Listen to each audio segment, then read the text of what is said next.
என்னாச்சு? பிரச்சனை செஞ்சிட்டியா? பார்த்து வேலை செய்ய மாட்டியா? அவங்க மேல தப்பு இல்லைம்மா. நான் வந்து தெரியாம பண்ணிட்டேன். இல்ல ஒண்ணும் இல்ல. நீங்க சாப்பிடுங்க. நீ காத்துக்காம போய் கல்யாணம் பாருங்க. சரி சீக்கிரம் போ.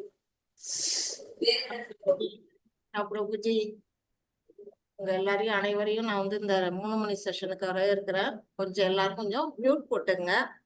பேசணுங்கும் போது மட்டும் அன்மியூட் பண்ணிக்கலாம்.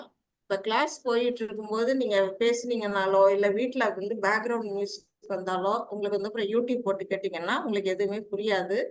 அதனால எல்லாருமே ப்ளீஸ் கொஞ்சம் மியூட்ல இருங்க.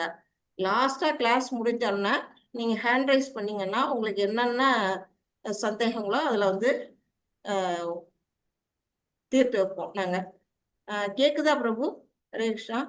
கேக்குது மாதாஜி, கேக்குது மாதாஜி.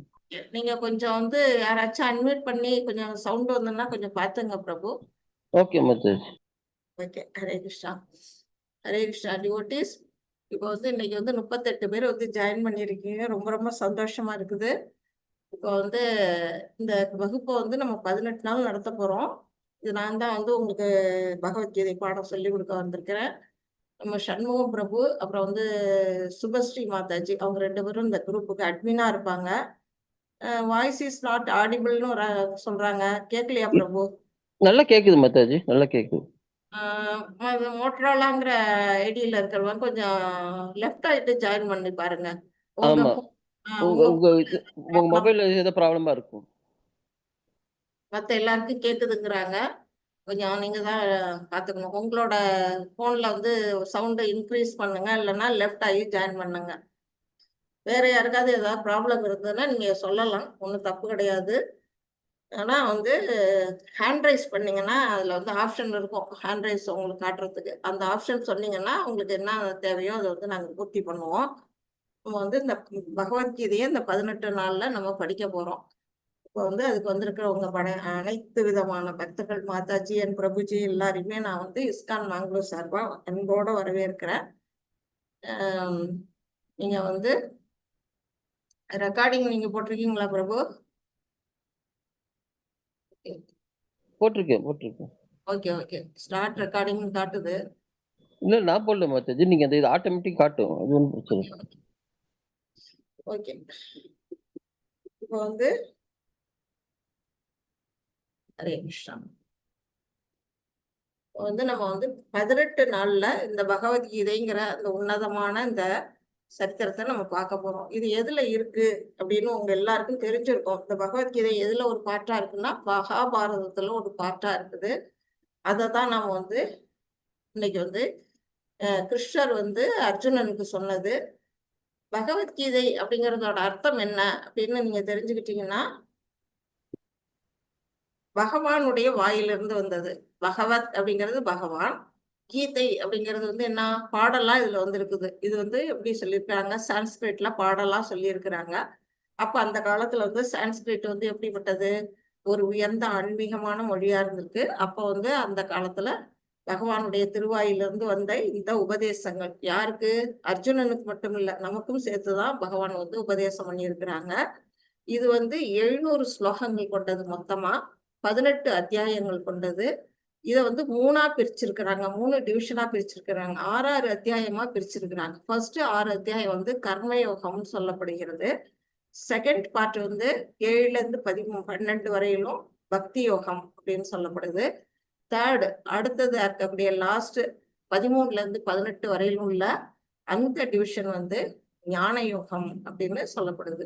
இந்த 3 யோகங்களை தவிர அஷ்டாங்க யோகம் அப்படிங்கிறதும் நடுவுல வரும், நம்ம படிப்போம்.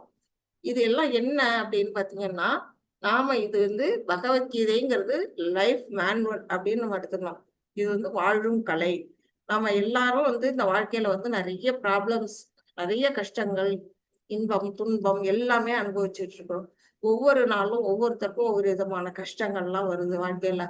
அதுல இருந்து நம்ம எப்படி ரிலீஃப் ஆகணும் அப்படின்னு பாத்தீங்கன்னா, இந்த பகவத்கீதையில அதுக்கான வழிமுறைகள்லாம் இருக்கு. நம்ம இந்த வாழக்கூடிய காலகட்டங்கள்ல எப்படி நம்ம வாழ்க்கையை அமைச்சுக்கலாம், அடுத்தது இந்த வாழ்க்கையை முடிச்சோன்னா அடுத்த நெக்ஸ்ட் வாழ்க்கை நமக்கு என்னவா இருக்கும், அடுத்த பிறவியை நம்ம எடுக்க போறோமா, இல்ல இறைவன்கிட்ட போய் சென்று சேர போறோமா, இதுக்கான வழிமுறைகள்லாம் இதுல வந்து அழகா சொல்லி இருக்கிறாங்க. இந்த பிரபஞ்சம் எப்படி தோன்றுச்சு, உயிர்வாழிகள் எப்படி தோன்றுச்சு, அப்புறம் வந்து இதை வந்து நம்ம எத்தனை இது பிளானட்டரி சிஸ்டம் வந்து உலகத்துல இருக்குது, எத்தனை கிரகங்கள் இருக்குது, அத்தனை கிரகங்கள்லயும் வாழக்கூடிய அந்த உயிர்வாழிகள் எங்க போய் சேரும், அதெல்லாம் பத்தி நமக்கு வந்து இந்த பகவத்கீதையில ஷார்ட் லிஸ்டா கொடுத்துருப்பாங்க. ரொம்ப விரிவா வந்து பார்க்கணும்னா பாகவதம், ஸ்ரீமத் பாகவதத்துல சொல்லப்பட்டிருக்கு. இந்த பகவத்கீதை எப்படி சொல்லப்பட்டிருக்கு அப்படின்னா, இதெல்லாம் ஷார்ட்டா நமக்கு வந்து படிக்க போறோம். இப்ப 18 நாள்ல வந்து 700 ஸ்லோகங்களையும் நம்மளால படிச்சிட முடியுமா அப்படின்னா நிச்சயமா முடியாது. நம்ம வந்து குறிப்பிட்ட முக்கியமான ஸ்லோகங்களை எடுத்து அதோடைய விளக்கங்களை தான் நான் உங்க எல்லாருக்கும் சொல்ல போறேன். மொத்தமா பாத்தீங்கன்னா உங்களுக்கு வந்து பேசிக்கா பகவத்கீதையில என்ன சொல்லப்பட்டிருக்கு, அதுல இருந்து நம்ம தெரிஞ்சுக்க வேண்டியது என்ன, அதை நாம எப்படி வந்து நம்மளுடைய வாழ்க்கையில அப்ளை பண்ணணும், அது எல்லாமே நமக்கு வந்து இந்த 18 நாள்ல நீங்க எல்லாருமே புரிஞ்சுக்கிடுவீங்க. இதை வந்து இன்னும் என்ன சொல்ல போனான்னா ஒரு ஆன்மீக விஞ்ஞானம் அப்படின்னு வர சொல்லப்படுது. கேக்குதா? ப்ளீஸ் லவுடுன்னு வருது. கேக்குது சித்தார்த்தா மாதாஜி, கேக்குது மாதாஜி, கேக்குது. சுந்தரராஜன் மாதாஜி வந்து கேட்டிருக்காங்க. அவங்களுக்கு வேணா என்ன மாதாஜி நீங்க கொஞ்சம் வேணா லெஃப்ட் ஹரே ஆகி கிருஷ்ணா மாதாஜி, வாய்ஸ் பிரேக் ஆகுது மாதாஜி. ஹரே கிருஷ்ணா, யார் வாய்ஸ் பிரேக் ஆகுது மாதாஜி. உங்களுக்கு பிரேக் ஆகுதுன்னா இன்டர்நெட் இஷ்யூவா இருக்குங்க. இங்க பிரேக் ஆகல, ஆமாங்க கரெக்டா தான் பிரபு. இருக்கு. அதான் உங்க அப்ப இன்டர்நெட் அப்படிங்களா? வெளியே போயிட்டு வாங்க, சரி வெளியே போயிட்டு வாங்க. ஓகே. சரி, ஓகேங்க பிரபு. ஹரே கிருஷ்ணா. ஹரே கிருஷ்ணா. Thank you bro. இப்போ வந்து நம்ம வந்து இப்ப வந்து அதுல படிக்க போறோம். அதை தான் நம்ம வந்து பார்க்க போறோம். இந்த வகுப்பு வந்து 18 நாளும் நான் தான் வந்து உங்களுக்கு நடத்த போறேன். இப்ப வந்து இதுல வந்து நிறைய உங்களுக்கு குவிஸ்ன்னு வரும். தினைக்கும் வந்து உங்களுக்கு ஒரு குவிஸ் கொடுத்துருவாங்க. அதாவது அன்னன்னைக்கு உள்ளது. இன்னைக்கு சாப்டர் முடிச்சோமா, அந்த சாப்டரோட கேள்வி பதில்கள்னு வந்து ஒரு இது கொடுப்பாங்க. பிரபு தான் எடுத்து கொடுவார். சண்முகம் பிரபு தான் நமக்கு வந்து அட்மின். அவர் என்ன செய்வாரு, உங்களுக்கு வந்து அதுல இருந்து கூகுள்ல இருந்து எடுத்து உங்களுக்கு வந்து நம்ம குரூப்ல போடுவாரு. அதுல வந்து என்ன கேட்டிருப்பாங்க அப்படின்னு பாத்தீங்கன்னா, நம்ம என்ன சாப்டர் பார்த்தா ஃபர்ஸ்ட் சாப்டர்ல என்ன பார்த்தீங்க அப்படிங்கிறதுக்கு ஒரு 10 கேள்விகள் கேட்டிருப்பாங்க. அதுக்கான ஆன்சரை வந்து நீங்க வந்து டிக் அடிக்க வேண்டியதான், ஒன்றும் இல்லை. 4 ஆப்ஷன் கொடுத்துருப்பாங்க. எம்சிக்யூ மெத்தடு தான். 4 ஆப்ஷன்ல எது கரெக்டான ஆன்சரோ நீங்க அதை டிக் பண்ணீங்கன்னா உங்களுக்கு வந்து கரெக்டானதுன்னா மார்க் கொடுத்துரும், 1 மார்க். அப்படி 10க்கும் நீங்க கரெக்டான ஆன்சர் கொடுத்தீங்கன்னா 10 மார்க் உங்களுக்கு வந்துடும். நீங்க வந்து இதை அன்னன்னைக்கு நீங்க வந்து இதை செஞ்சுக்கிட்டே வரலாம். உங்களுக்கு தெரியல அது எப்படி செய்யறது அப்படின்னு தெரியல அப்படின்னு கேட்டீங்கன்னா நம்ம சண்முக பிரபு அல்லாட்டி வந்து சுபஸ்ரீ மாதாஜி 2 பேரும் வந்து உங்களுக்கு அது ஹெல்ப் பண்ணுவாங்க எப்படி செய்யணுங்கிறத. அதை போல டெய்லி நீங்க 18 நாளும் இந்த கிளாஸுக்கு வரும்பொழுது அட்டெண்டன்ஸ் போடணும். அட்டெண்டன்ஸ் லிங்க்னு ஒன்று இருக்குது, அதுல போட்டாலும் சரி, இல்லைனாலும் நீங்க வந்து குரூப்ல இந்த சாட் பாக்ஸ்ல வந்து உங்களுடைய பேர் மாதாஜி லிங்க் கிடையாது, இங்கதான் இதுலதான் போடணும். இதுலதான் போடணும். சாட் பாக்ஸ்ல நீங்க வந்து என்ன செய்யணும், உங்க பேரு உங்க மொபைல் நம்பர் ரெண்டையுமே நீங்க வந்து போட்டுடுங்க. அது இல்லாம இன்னொன்னு முக்கியமான ஒரு விஷயம் என்னன்னா உங்க பேரு தான் முக்கியம். இப்ப நீங்க வந்து இதுல ஜாயின் பண்ணி இருக்கும்போது உங்க பேரை வந்து உங்க கரெக்டான பேர் எதுவோ அந்த பேரை ரீநேம் பண்ணீங்க. நீங்க வந்து ரீநேம் பண்ணாம வேற ஏதாவது வந்து மோட்ரோலா இது வந்து இது என்னது அந்த மாதிரி ஃபோன் பேரெல்லாம் நீங்க வச்சீங்கன்னா நாங்க வந்து எங்களுக்கு உங்களோட நேம் தெரியாம போயிடும். அதனால உங்களோட கரெக்டான நேம்ல நீங்க ரீநேம் பண்ணிக்கலாம். அது ஆப்ஷன் இருக்கு. அது எப்படிங்கிறத வேணா நீங்க பிரபு கிட்ட கேட்டீங்கன்னா சொல்லி தந்துருவாங்க. அதை மாதிரி நீங்க செஞ்சு கரெக்டா அந்த 18 நாளும் நீங்க வந்து இதை தெரிஞ்சுக்கிட்டு அதை வந்து நீங்க உங்க வாழ்க்கையில கடைபிடிக்கணும், இந்த ஆன்மீகத்துல முன்னேறணும் அப்படின்னு நம்ம பகவானை வேண்டிக்கிட்டு நம்ம இந்த மாதிரி வந்து நம்ம கிளாஸ்க்குள்ள போகலாம்.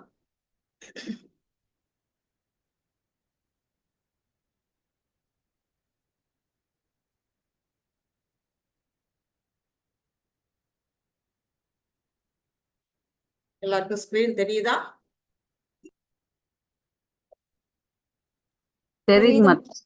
Okay, thank you. இப்போ வந்து நம்ம இதை தான் பார்க்க போறோம். 18 நாட்களில் பகவத்கீதை உண்மை உருவில் தெரிந்து கொள்ளுதல். உண்மை உருவில் அப்படின்னு கொடுத்துருக்காங்க. அப்படின்னா என்ன? நம்ம வந்து பகவத்கீதையோட வியாக்கியானம் தான் நம்ம பத்தி படிக்க போறோம் இந்த 18 நாளுமே. அதை வந்து யார் எழுதியிருக்கிறாங்க அப்படிங்கிறதும் நம்ம அதையும் நான் உங்களுக்கு சொல்லுவேன். ஏன் அவருடைய புஸ்தகத்தை படிக்கணும் அப்படிங்கிறதையும் நான் வந்து உங்களுக்கு சொல்லுவேன்.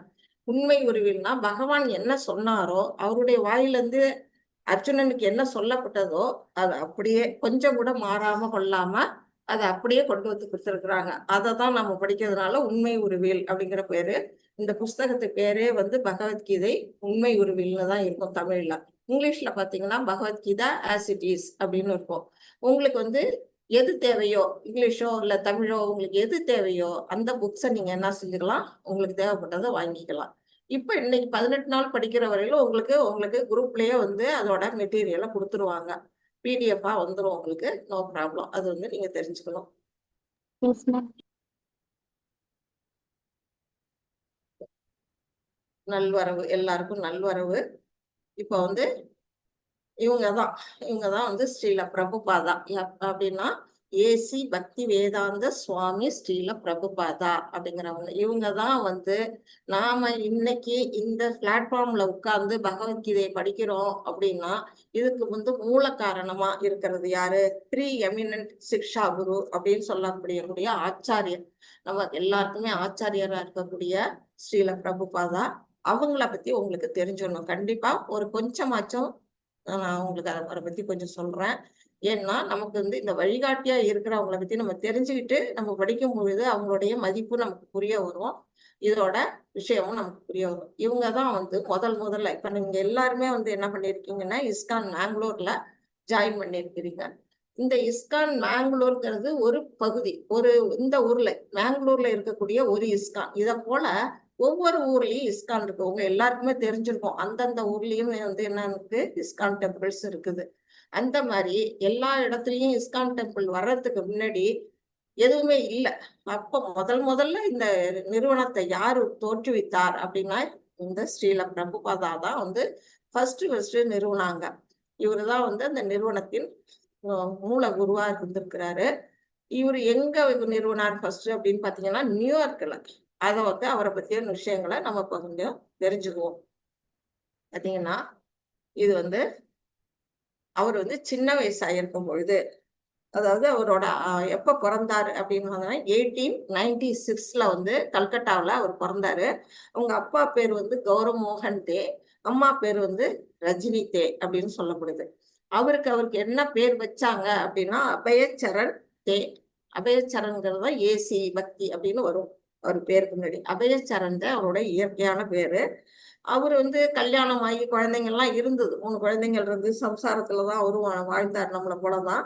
ஆனா அவருக்கு வந்து எப்படிப்பட்ட குடும்பம் அப்படி இருந்ததுன்னா அவங்க வந்து பக்தி நிறைந்த குடும்பம். அவங்க அப்பா அம்மா எல்லாம் வந்து ரொம்ப பிராமண குடும்பம். ஒரு இயற்கையிலேயே ஒரு பக்தியில இருந்ததுனால அவரு பிறக்கும் போதே என்ன செஞ்சாரு, ஒரு இறை பக்தி, அதுவும் கிருஷ்ண பக்தியில அவர் வந்து ஈடுபாடா இருந்தாரு. அந்த ரத யாத்திரைங்கிறது இப்ப வந்து நம்மளோட இஸ்கான்ல வந்து ஃபேமஸா நடக்கும். அவங்க எல்லாருக்கும் கூட தெரிஞ்சிருக்கும். வருஷத்துக்கு வருஷம் ரத யாத்திரை நடக்கும். அந்த ரத யாத்திரையை வந்து இவர் சின்ன வயசுலயே 5 வயசுலயே அவர் என்ன செஞ்சாரு, தன்னுடைய ஃப்ரெண்ட்ஸ் எல்லாம் கூட்டி வச்சுக்கிட்டு அவங்களோட தன்னுடைய அப்பாவுடைய உதவி மூலமா ஒரு ரதம் தேர் மாதிரி செஞ்சு அதுல கிருஷ்ண விக்கிரகத்தை வச்சு ரத யாத்திரையை அவர் நடத்திருக்காரு 5 வயசுலயே. அப்பவே அவருக்கு அந்த பக்தி. குழந்தை அந்த கிருஷ்ண பொம்மையை வச்சுட்டு தான் அவர் விளையாடுவாரு, அதுதான் கும்பிடுவாரு. அந்த நிலையில அவருக்கு இருக்கிறாரு. 5 வயசுல செஞ்சதை தான் அவர் வந்து என்ன செஞ்சாரு, தன்னுடைய 65 வயசுக்கு மேல 65 வருஷம் கழிச்சு 70வது வயசுல மிகப்பெரிய அளவுல இஸ்கான்ல இது நியூயார்க்ல வந்து ரத யாத்திரையை அவர் நடத்தி இருக்கிறாரு. அதுக்கு முன்னாடி அவருடைய வரலாறு கொஞ்சம் பார்ப்போம். அவருடைய குரு யாரு அப்படின்னா இந்த ஸ்ரீல பக்தி சித்தாந்த சரஸ்வதி கோஸ்வாமிகள். அவர் எப்ப அவர் சந்திச்சாரு அப்படின்னு பாத்தீங்கன்னா 1922 அவர் வந்து கல்கத்தாவில் அவரை சந்திச்சிருக்கிறார் ஃபர்ஸ்ட். அவரை சந்திச்சதுக்கு அப்புறம் ஒரு 10 வருஷம் கழிச்சு அவருக்கு வந்து முதல் முறையா ஒரு தீட்சை கொடுத்துருக்குறாங்க. அடுத்து 2வது வருஷத்துலயே வந்து செகண்ட் இனிஷியேஷன் வந்து தீட்சைங்கிறது வந்து என்ன, ஒரு குரு வீட்டை சரணடைகிறது. அந்த மாதிரி சரணடைகிறதுல 2வது தீட்சையை அவர் வந்து என்ன பண்ணிட்டாரு, எடுத்துக்கிட்டாரு. 1935 செகண்ட் இனிஷியேஷன் அவர் எடுத்துக்கிட்டாரு. இந்த மாதிரி இருக்கும் பொழுது 1946 அவர் வந்து நிறைய தொண்டு, அந்த நிறுவனம் எந்த நிறுவனம், கௌடிய சபை. அந்த வங்காள கௌடிய சபையில தான் அவங்கெல்லாம் வந்து நிறைய சேர்ந்து வந்து தொண்டாற்றி இருக்கிறாங்க. அதுல அப்போ வந்து அந்த சபை வந்து இவருடைய தொண்டுக்கு பரிசா என்ன செஞ்சிருக்கு, பக்தி வேதாந்தா அப்படிங்கிற ஒரு பட்டத்தை அவருக்கு வந்து கொடுத்துருக்குறாங்க. அதுக்கு பிறகு அவரு நிறைய புஸ்தகம்லாம் எழுதினாரு. 1956 ஒரு புஸ்தகம் என்ன எழுதினாரு அப்படின்னு பாத்தீங்கன்னா இங்க இருக்கும், காட்டுறாதையும் பேக் டு காட் ஹெட், அதாவது இறைவனிடம் திரும்பி செல்ல மார்க்கம் அதுதான் அவர் எழுதின அந்த முக்கியமான அந்த புஸ்தகம் வந்து 1956 அவர் வந்து அந்த புஸ்தகத்தை அவர் எழுதினாரு. அதுக்கு முன்னாடி அவர் வந்து எப்படி அங்கெல்லாம் போனாரு அப்படிங்கிறதையும் நம்ம பார்ப்போம். பார்த்தீங்கன்னா அவர் வந்து என்ன செஞ்சாரு, அவருடைய குரு என்ன சொன்னாரு அப்படின்னா, 1965 அவருடைய வயசு வந்து அப்ப 69 வயசு. அப்ப என்ன செய்யறாரு, நீ வந்து உன்னுடைய வாழ்க்கைய வந்து இதுக்காக அர்ப்பணிக்கணும். எதுக்காக? கிருஷ்ண பக்திய பரப்புறதுக்கு, பகவானுக்காக நீ அர்ப்பணிக்கணும் அப்படின்னு ஒரு வேண்டுகோள் வச்சாரு. அவரும் வந்து 59லயே சன்னியாசத்தை எடுத்துட்டாரு. குடும்ப வாழ்க்கையில இருந்து துறவுக்கு வந்துட்டாரு. அதனால குரு சொல்றத உடனே கட்டுப்பட்டு அவர் என்ன செய்யறாரு, ஒரு கப்பல், அந்த கப்பலும் இங்க இருக்குது. பார்த்தீங்கன்னா இந்த கப்பல் பேர் என்னன்னா ஜலதூதா அப்படிங்கிற பேரு. அந்த ஜலதூதாங்கிற கப்பல் வந்து பயணிகள் கப்பல் இல்ல, ஒரு சரக்கு கப்பல். அந்த அவருக்கு வந்து இந்த நாட்டுல இருந்து, இந்தியாவுல இருந்து வெளிநாட்டுக்கு போறதுக்கு கையில காசு இல்ல. ஒரு பயணிகள் கப்பல்ல போறதுக்கான பணம் இல்ல அவர் கையில. வெறும் 40 ரூபா பணம் இருந்திருக்கு அவர் கையில. அதனால சரக்கு கப்பல்ல ஏறி அதுல பிரயாணம் பண்ணி எங்க போறாரு, நியூயார்க்ல போய் அவர் இறங்குறாரு. அந்த மாதிரி போகும்பொழுது அவருடைய வயசு வந்து 69 வயசு. அந்த வயசுல அவர் போகும்பொழுது கப்பல் பயணம் அவருக்கு ஒத்துக்காம நிறைய வாமிட்டிங், அப்புறம் வயிற்றுப்போக்கு, அதன் 2 முறை வந்து ஹார்ட் அட்டாக், இது எல்லாமே வந்திருக்குது. அந்த நிலையிலேயே அவர் என்ன செஞ்சாரு, மனம் தளரவே இல்லை. கடவுளுக்காக தன்னை அர்ப்பணிச்சுட்டாரு. அதனால அவருக்கு வந்து எந்தவித பாதிப்பையும் அவர் கவலைப்படல. என்ன பண்ணாரு, அதுலயே தனக்கு வேண்டிய உணவு தானே சமைச்சு மத்தவங்களுக்குமே கொடுப்பாரு. பகவானுக்கு பிரசாதம் பண்ணி தான் அவர் சாப்பிடுவாரு. அதனால அந்த மாதிரி ஒரு நிலையில அந்த கப்பல் ஓனரா இருந்தவங்க சுமதி மொரார்ஜி தேசாய்ங்கிறவங்க, அவங்க வந்து ரொம்ப இவருக்கு ஹெல்ப் பண்ணியிருக்கிறாங்க. அப்புறம் நல்லபடியா அவர் வந்து என்ன செஞ்சிடறாரு, அங்க நியூயார்க்ல போய் அவர் இறங்கிறாரு. இறங்குனதுக்கு அப்புறம் அவருடைய அங்க ஒரு பார்க்ல போய் உட்கார்ந்துதான் அவர் என்ன செய்யறாருன்னா, முதல்ல ஹரே கிருஷ்ணா மகாமந்திரத்தை அவர் வந்து உச்சரிச்சிட்டு இருக்கிறாரு. உச்சரிக்கும் பொழுது ஃபர்ஸ்ட் 1 நாள் 2 நாள்லாம் யாரும் வந்து கண்டுக்கவே இல்லை. போக போக போக என்னன்னா அவருக்கு வந்து கூட்டம் சேர ஆரம்பிச்சுட்டு, அவருடைய சீடர்கள்லாம் நிறைய பேர் வந்து அந்த இதுல வந்து அவர் கூடவே உட்காந்து எல்லாருமே அந்த ஹரே கிருஷ்ணா மகாமந்திரத்தை உச்சரிச்சுட்டே இருந்திருக்காங்க. அதுக்கு பிற்பாடு அவருக்கு வந்து ஒரே வருஷத்துல அவருடைய சீடர்களுடைய உதவியினால அவர் என்ன செய்யறாரு, அங்க மிகப்பெரிய ஒரு இஸ்கான் ஆலயத்தை, டெம்பிள வந்து அவர் அங்க நிறுவுறாரு. நிறுவனத்துக்கு அப்புறம் தான் இந்த மாதிரி ஒரு ரத யாத்திரை, பெரிய அளவுல ரத யாத்திரையும் கூட அவர் வந்து அங்க நடத்துறாரு. இவ்வளவு செய்யலும்னா என்ன, மன உறுதி அவருக்கு வந்து இருந்திருக்கு. அந்த மன உறுதியின் மேல அவர் அதையெல்லாம் அவர் அங்க செஞ்சிருக்கிறாரு. அதுக்கு பிற்பாடு அவர் வந்து அதோட நிக்கல. அங்கேயும் என்ன செய்யறாரு, இதை போல ஒரு கோயில் இல்ல, ஒரு இஸ்கான் இல்ல, 100க்கும் மேற்பட்ட டெம்பிள்ஸ், அதுக்கு மேல ஆசிரமங்கள், பண்ணைகள், இது எல்லாமே வந்து எங்க, மேற்கத்திய நாடுகள் கலாச்சாரம் எப்படி இருக்கும், இந்திய பண்பாடு மாதிரி இருக்காது. அந்த நாட்டுல போய் இதெல்லாம் நிறுவி குருகுல பள்ளி எல்லாம் திறந்து பக்தியை வந்து ரொம்ப வந்து பரப்பி இருக்கிறாரு. இப்படி எல்லாம் செஞ்சதுக்கு அப்புறம் 1972 அந்த நேரத்துல அவர் என்ன செய்யறாரு, பக்தி வேதாந்த அறக்கட்டளை அப்படிங்கிற ஒரு அறக்கட்டளைய அவர் வந்து ஓபன் பண்றாரு. அதுதான் வந்து இந்த உலகத்திலேயே அப்ப வந்து தலை சிறந்த ஒரு ஆன்மீக புத்தக நிறுவனமா வந்து அந்த காலத்துல அது இருந்திருக்கு. அப்படி இவர் என்ன செய்யறாரு, பகவத்கீதை, பாகவதம், இந்த மாதிரி நிறைய நூல்களுக்கு என்ன செய்யறாரு, விளக்க உரை. அப்பெல்லாம் ஃபர்ஸ்ட் ஆங்கிலத்துல, அதுக்கு பிறகு தமிழ்ல, அப்புறம் மற்ற மொழிகள்ல, இப்படி எல்லா மொழிகள்லயும் அவர் என்ன செய்யறாரு, கிட்டத்தட்ட ஒரு 80க்கும் மேற்பட்ட மொழிகள்ல அவர் வந்து இந்த மொழிபெயர்ப்புலாம் செய்யறாரு. இதுக்கெல்லாம் இரவும் பகலுமா அவர் கடுமையா அவர் உழைச்சுதான். அப்பெல்லாம் அவருக்கு வந்து என்ன இருக்கும், நம்மள மாதிரி கம்ப்யூட்டர் வசதி எல்லாம் கிடையாது. கையால தட்டச்சு, ஃபர்ஸ்ட் கையால எழுதினாரு, அப்புறம் வந்து நம்மளுடைய டைப்ரைட்டிங் மிஷின் வச்சு செஞ்சாரு.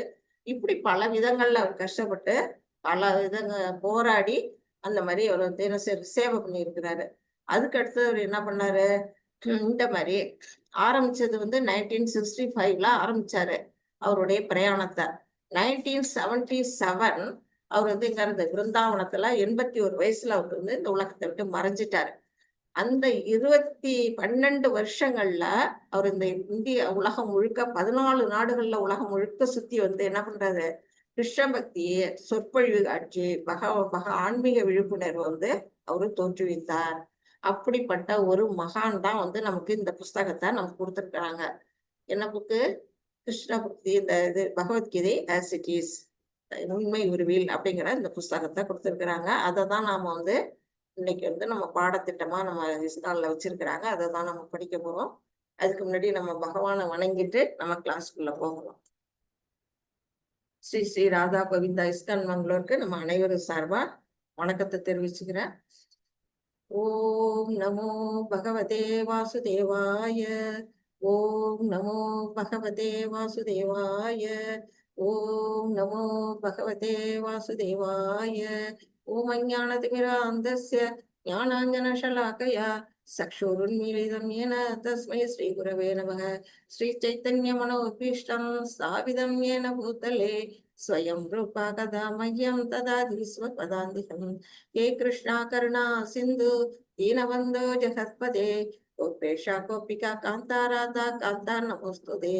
तप्त काञ्चन गौरांगी राधे वृन्दावनेश्वरी वृषभानुसुते देवी प्रणमामि हरिप्रिये. वाञ्छाकल्पतरुभ्यश्च कृपा सिन्धुभ्य एव च पतितानां पावनेभ्यो वैष्णवेभ्यो नमो नमः. नमो विष्णुपादाय कृष्णपृष्ठाय भूतले श्रीमदे भक्तिवेदान्त स्वामिन् इति नामिने नमस्ते सरस्वती देवे गौरवाणि प्रचारिणे निर्विशेष शून्यवादे वशत्यादिशतारिणे.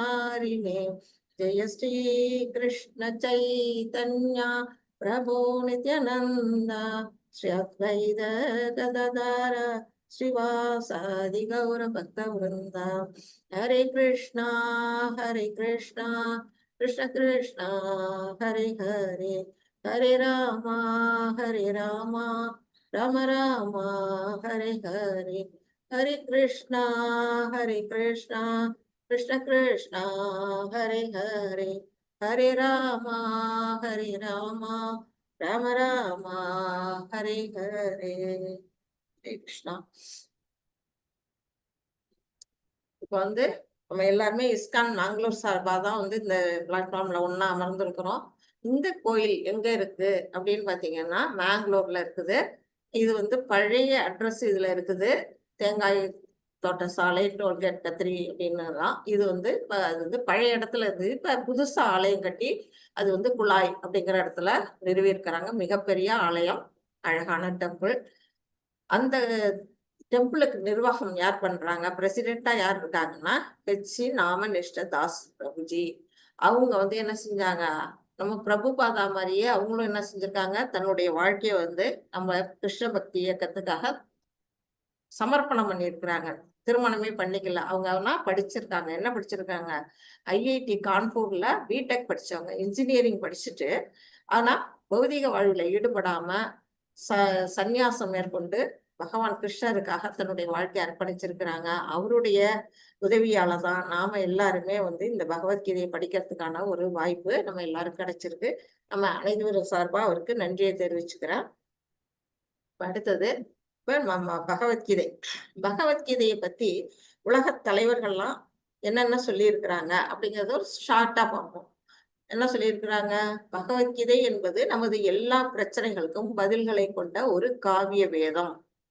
இது வந்து மகாத்மா காந்தியால் ஒரு ஆன்மீக அகராதியாக கருதப்பட்டது. காந்தி என்ன செஞ்சாரு, வந்து சுதந்திர போராட்டம் நடத்தும் பொழுது அவருக்கு வந்து நிறைய ப்ராப்ளம்ஸ், அந்நிய நாட்டவர்களால, உள்ளூர்காரவங்களால, எல்லாராலையும் அவருக்கு வந்து நிறைய ப்ராப்ளம்ஸ் இருந்தது. அப்பெல்லாம் வந்து என்ன செஞ்சாரு, இந்த பகவத்கீதையை தான் அவர் தன்னுடைய வாழ்க்கைக்கு துணையா வச்சிருக்காரு. அவருடைய ஒவ்வொரு நாளும் சந்திக்கக்கூடிய அந்த சங்கடங்களை இந்த பகவத்கீதை மூலமா தீர்த்துக்கிட்டாரு. எப்படி அது தீர்க்க முடியும் அப்படின்னா, நாமளும் வந்து இதை வந்து நம்ம வாழ்க்கையில உதாரணமா எடுத்துக்கலாம். நானும் வந்து அனுபவிச்சிருக்கிறேன். நீங்களுமே வந்து என்ன சொல்லுவாங்க, ஃபியூச்சர்ல பார்ப்பீங்கன்னு.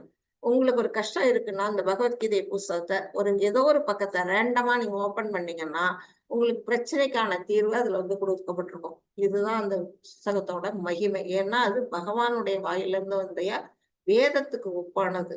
அப்படிப்பட்ட இந்த புஸ்தகம் வந்து மகாத்மா காந்தியால பாராட்டப்பட்டிருக்கு. அது மட்டும் இல்ல, உலகெங்கிலும் உள்ள பல தலைவர்களுக்கு, எல்லா மற்ற இதுல இருக்கக்கூடியவங்களுக்குமே, நாட்டுல இருக்கவங்களுக்குமே என்ன கொடுத்திருக்கு, ஒரு உத்வேகம் அளிக்கக்கூடிய ஒரு புஸ்தகம். அதனாலதான் இது வந்து லைஃப் மேனுவல் அப்படின்னு வந்து இதுல சொல்லியிருக்கிறாங்க. மகாத்மா காந்தி என்ன சொல்லியிருக்காங்க, கீதையை தியானிப்பவர்கள் ஒவ்வொரு நாளும் புதிய மகிழ்ச்சியையும் புது புது அர்த்தங்களையும் பெறுவார்கள். ஒவ்வொரு நாளுமே நம்ம வந்து புது புது அர்த்தங்கள், இன்னைக்கு நம்ம படிச்சோமா அந்த புஸ்தகம் படிச்சிட்டோம் அப்படின்னு நினைச்சு நம்ம ஓரம் கட்டி வச்சுட்டு அவங்க 4 நாள் கழிச்சு மறுபடியும் அந்த புஸ்தகத்தை எடுத்து பார்த்தா புதுசா நமக்கு ஒரு கருத்து உண்டாகும். அப்படிப்பட்ட என்னைக்கும் புதுமை வாய்ந்ததா இருக்கக்கூடிய அந்த நிலையில வந்து இந்த பகவத்கீதை இருக்குது. அது நம்ம நாட்டு தலைவர் சொன்னது. இப்ப இவரு பாத்தீங்கன்னா உங்க எல்லாருக்கும் தெரிஞ்சிருக்கும், ஐன்ஸ்டீன் அப்படின்னு ஒரு விஞ்ஞானி. இவர் என்ன சொல்றாரு, நான் பகவத்கீதையை படிச்சுட்டு அவர் என்ன சொல்றாரு, இந்த கடவுள் இந்த பிரபஞ்சத்தை எவ்வாறு படைத்தார் என்பதை பற்றி சிந்திக்கும் பொழுது இங்குள்ள அனைத்துமே மிதமிஞ்சியதாக தோன்றுகிறது. அவர் வந்து நோபல் பரிசு பெற்ற ஒரு விஞ்ஞானி. அவரே என்ன சொல்றாரு, நம்மளுடைய கண்டுபிடிப்பெல்லாம் ஒண்ணுமே இல்லை, வெறும் தூசிக்கு சமானம். இறைவன் வந்து இவ்வளவு பெரிய பிரபஞ்சம், அதாவது உலக உருண்டைகள்லாம் வந்து பாத்தீங்கன்னா அங்க அண்ட கோளங்கள்லாம் வந்து நிறைய வானத்துல மிதந்துகிட்டு இருக்கு. நம்மளுடைய பூலோகம் வந்து ஒண்ணு அதுல. இப்ப வந்து அந்த உலகங்கள் எல்லாம் பகவான் எப்படியெல்லாம் படைச்சிருக்கிறாரு அப்படின்னு பார்க்கும்பொழுது விஞ்ஞானிகள் கண்டுபிடிச்சதெல்லாம் ஒண்ணுமே இல்லை, சர்வசாதாரணம், தூசிக்கு சமானம் அப்படிங்கிற நிலையில அவர் வந்து பகவத்கீதையை பாராட்டி இருக்கிறாரு. இப்ப இந்த இஸ்கானின் பகவத்கீதை உண்மை உருவில் ஏன், இப்ப உண்மை உருவில் எதற்காக அப்படின்னு வந்து ஏன் அந்த நேம் கொடுத்துருக்காங்க அப்படிங்கிறதுக்கு ஒரு உதாரணமா இங்க வந்து என்ன சொல்லியிருக்கிறாங்க அப்படின்னா, இப்ப நம்ம எல்லாரும் என்ன செய்வோம்னா, நம்ம போனுக்கு சார்ஜ் பண்ணணும்னா இந்த மாதிரி நம்மளுடைய ஒரு சார்ஜர் நம்ம யூஸ் பண்ணுவோம். இந்த சார்ஜர் வந்து எந்த வித நடுவுல எங்கேயுமே கட் ஆகாம இருந்தால் மட்டும்தான் என்ன செய்யும், நமக்கு கரெக்டா வந்து அந்த கரண்ட் பாஸ் ஆகி நம்மளுடைய போன் வந்து மொபைல் போன் வந்து சார்ஜ் ஏறும். அது அன்னில இந்த மாதிரி நடுவுல எங்கேயாவது வெட்டுப்பட்டு துண்டுப்பட்டு அருந்திருந்ததுன்னா என்ன செய்யும், அங்க கரெக்டா வந்து அதுக்கு இது கிடைக்காது. என்ன கிடைக்காது, சார்ஜிங் ஏறாது நம்ம போனு. ஆனா அது மாதிரிதான் வந்து எப்படி சொல்லியிருக்கிறாங்க, இங்க வந்து ஒரு சரியான தரவு பரிமாற்றம் யாருகிட்ட இருந்து, ஒரு இறைவன்கிட்ட இருந்து குருக்கள் மூலமாக. இங்க வந்து பகவான் கிருஷ்ணர் இருக்கிறாரு. அவர் வந்து முதல்ல வேதங்களை யாருக்கிட்ட சொன்னாரு அப்படின்னா, பிரம்மாவை படைச்சு பிரம்மானுக்கு சொன்னாரு. பிரம்மா யாருக்கு சொன்னாரு, தன்னுடைய மகனா இருக்கக்கூடிய வியாச தேவருக்கு சொன்னாரு. நாரதருக்கு சொன்னாரு. நாரதர் வந்து யாருக்கு சொன்னாரு அப்படின்னா, அவருக்கு வந்து சீடனா இருக்கக்கூடிய வியாச பகவானுக்கு சொன்னாரு. இப்படி என்ன செய்யுது, ஒவ்வொருத்தரா குரு பரம்பரை வழியா வந்து இறங்கி வந்து நம்மளுடைய கடைசி குரு, இப்போதைக்கு கடைசி குரு யாருன்னா 32வது குருவா இருக்கக்கூடிய ஸ்ரீல பிரபுபாதா, அவங்க வழியா நமக்கு வந்து இது எடுத்துரைக்கப்பட்டிருக்கு.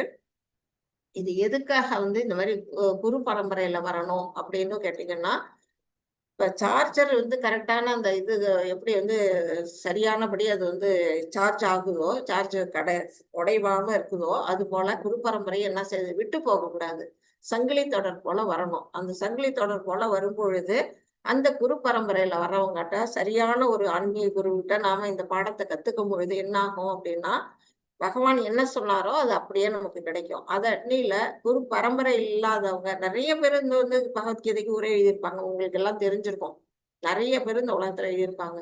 அவங்க எல்லாம் என்ன செஞ்சிருப்பாங்க, குரு சொன்னது, கடவுள் சொன்னதையும் கொஞ்சம் எழுதியிருப்பாங்க. தங்களுடைய மன கற்பனையும் சேர்த்து கொஞ்சம் என்ன பண்ணியிருப்பாங்க, சேர்த்து அடிஷ்னலா வச்சிருப்பாங்க.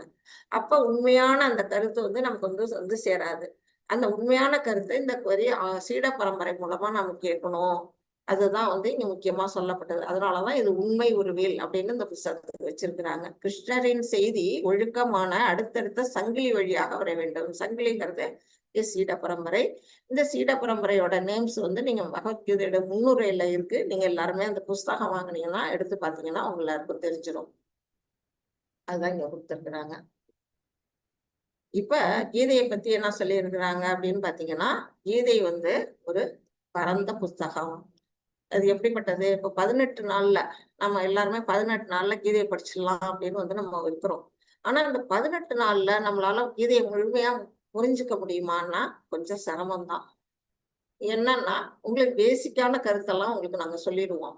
அதுக்கு மேல உங்களுக்கு வந்து புரியாததுக்கு அடுத்தடுத்த லெவல்லாம் இருக்கு. இப்ப இது வந்து ஃபர்ஸ்ட் லெவல், அடுத்து second level, third level, fourth level, fifth level வரையும் போகுது. அந்த மாதிரி லெவல்ஸ்ல நீங்க வரும்பொழுது இதைய வந்து நல்லா வந்து என்ன செய்யும், உங்களுக்கு வந்து ஒரு நல்ல ஒரு புரிதல் கிடைக்கும். அதுதான் வந்து உங்களை ஒரு ஆழமான ஆய்வுக்கு ஒவ்வொருத்தரையும் உங்களை தயார் பண்றதுதான் இந்த வகுப்புடைய நோக்கம் அப்படின்னு சொல்லப்பட்டிருக்கு. இது என்னத்த சொல்லுது அப்படின்னா, பகவான் கிருஷ்ணருக்கும் அர்ஜுனனுக்கும் இடையிலான எண்ணங்களின் ஓட்டத்தில் அவங்க மனசுல தோன்ற கருத்துக்கள், அது வந்து அர்ஜுனனுக்குடைய ஏற்படக்கூடிய சந்தேகங்கள், பகவான் அந்த சந்தேகத்தை எப்படி எல்லாம் தீர்த்து வைக்கிறாரு, இது எல்லாம் தான் வந்து நம்ம வந்து பகவத்கீதைய இதுல வந்து சொல்லப்பட்டிருக்கு. அதை தான் நம்ம படிக்க போறோம். இந்த பகவத்கீதைங்கிறது லைஃப் மேனுவல்னு பார்த்தோம். அதை போல அது வந்து எவ்வளவு வந்து முக்கியமானது அப்படின்னு பார்த்தீங்கன்னா, ஒவ்வொரு மனிதர்களுமே கங்கையில போய் குளிச்சா புனிதம் அடைவோம் அப்படின்னு உங்க எல்லாருக்கும் தெரியும். நம்முடைய பாவங்கள்லாம் விலகிடும் அப்படின்னு உங்களுக்கு தெரியும். கங்கையில ஒரு முறை குளிக்கும் பொழுது. ஆனா நம்ம தினம் தினம் குளிக்கணுமே. கங்கைக்கு எங்க போறது? கங்கை ஒரு இடம் எங்கேயோ இருக்கு நார்த் இந்தியால. நம்ம தினமும் கங்கையில குளிக்க முடியாது. அப்ப நாம என்ன செய்யலாம்? ஹரிநாமம், கோவிந்த நாமத்தை உச்சரிக்கும் பொழுது நம்முடைய பாவங்கள் களையப்படுது. 3வது விஷயம் இந்த பகவத்கீதை. இந்த பகவத்கீதையை யாரோ ஒருத்தவங்க வாசிக்கிறாங்களோ, வாசிக்கிறவங்கள்ட்ட காதால கேட்கிறாங்களோ, அவங்களும் என்ன செய்வாங்க? பாவங்கள்ல இருந்து விடுபடுவாங்க. அப்படிப்பட்ட இந்த கலியுகத்துல கங்கையில குளித்தல், அப்புறம் கோவிந்த நாமம் உச்சரித்தல், 3வது பகவத்கீதையை படித்தல், கேட்டல். இதை செஞ்சா நம்முடைய பாவங்கள்லாம் நம்மளை விட்டு விலகும் அப்படின்னு சொல்லப்படுது. இப்ப பகவத்கீதையின் மனநிலை. பகவத்கீதையின் மனநிலை என்ன? எந்த மனநிலையிலே இந்த பகவத்கீதை உரைக்கப்பட்டது அப்படிங்கறத வந்து இதுல சொல்லப்பட்டது. அர்ஜுனனின் கலக்கமும் மாயையின் தோற்றமும் கிருஷ்ணரின் ஏற்பாடு என்பதை புரிந்து கொள்ள வேண்டும். அர்ஜுனன் வந்து உங்க எல்லாருக்கும் தெரிஞ்சிருக்கும், மிகப்பெரிய ஒரு சிறந்த ஒரு வில் வீரன். அப்படிப்பட்ட ஒரு வில்லாளி, ஒரு ராஜ வம்சம், சத்திரிய வம்சத்துல வந்த ஒரு வீரன். அவனுக்கு ஏதாவது வந்து மாயை, அவன் வந்து மனக்கலக்கம் வருமா? அவனுக்கு வந்து சந்தேகங்கள் வருமா அப்படின்னா, அது எல்லாமே யாருடைய ஏற்பாடு? பகவான் கிருஷ்ணருடைய ஏற்பாடு. அவர் என்ன செய்யறாரு? அர்ஜுனுடைய மனசுல ஒரு கலக்கத்தையும் சந்தேகங்களையும் அவர் வந்து ஏற்படுத்துறாரு. அவரே மாயக்கண்ணன் அப்படின்னு நம்ம சொல்லுவோம். மாயக்கண்ணன் என்ன பண்றாரு? மாயையை தோற்றுவிக்கிறாரு அர்ஜுனுடைய மனசுல மாயை. எதுக்காக? அர்ஜுனுடைய கலக்கமும் குழப்பமும் இங்க வரலன்னா, அவரை மீட்கிறதுக்காக கிருஷ்ணரால என்ன சொல்லப்படாது? இந்த பகவத்கீதை அந்த உரைக்கப்படாது. பகவத்கீதை உரைக்கணும் அப்படின்னா அங்க வந்து அவருக்கு ஒரு குழப்பத்தை ஏற்படுத்தணும். இந்த திட்டம் வந்து இறைவனுடைய திட்டம்.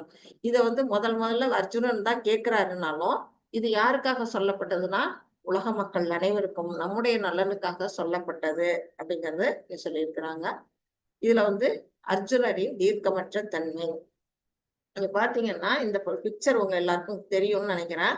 இது வந்து அர்ஜுனனுடைய தேரு.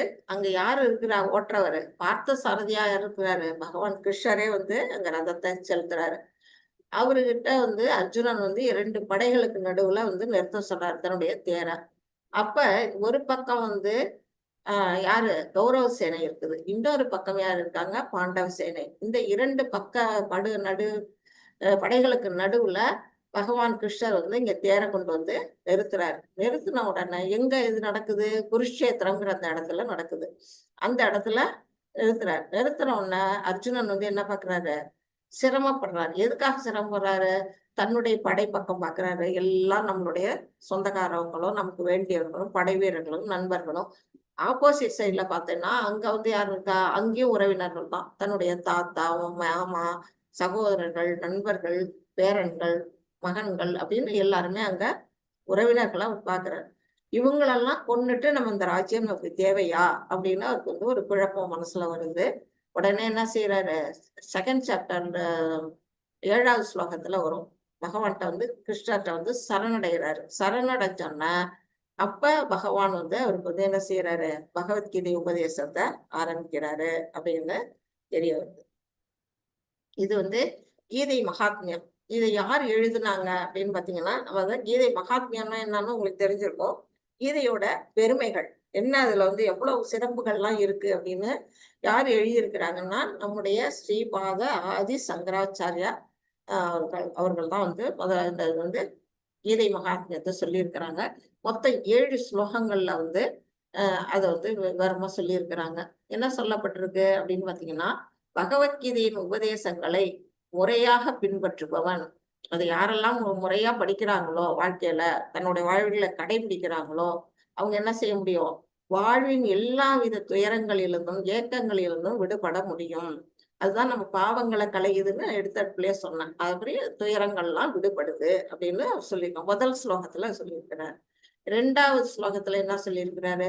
இவ்வாழ்வின் பயம் முழுவதிலிருந்து விடுபட்டு அவன் மறுவாழ்வில் ஆன்மீக வாழ்வை அடைகின்றான். நம்ம இந்த வாழ்க்கையில வந்து ஒவ்வொரு அடியிலையும் நமக்கு வந்து ஒரு பயம் இருக்கும். எடுத்து வைக்கிற ஒவ்வொரு ஸ்டெப்லயும் நமக்கு வந்து பயம் இருக்கும். இது சரியா நடக்குமா, நடக்காதா, அது வெற்றி அடையுமா, இல்ல தோல்வி அடையுமா அப்படின்னு ஒவ்வொன்றுலயும் நமக்கு இருக்கக்கூடிய அந்த பயத்துல இருந்தெல்லாம் விடுபட்டு நெக்ஸ்ட் நம்மளுடைய அடுத்த வாழ்வு எப்படிப்பட்ட வாழ்வு? ஆன்மீக வாழ்வு, ஸ்பிரிச்சுவல் வேர்ல்டுக்கு நம்ம போகிறோம் அப்படிங்கறது சொல்லிக்கிட்டு இருக்கு. 3வது பாடல்ல என்ன சொல்லியிருக்கிறாங்க?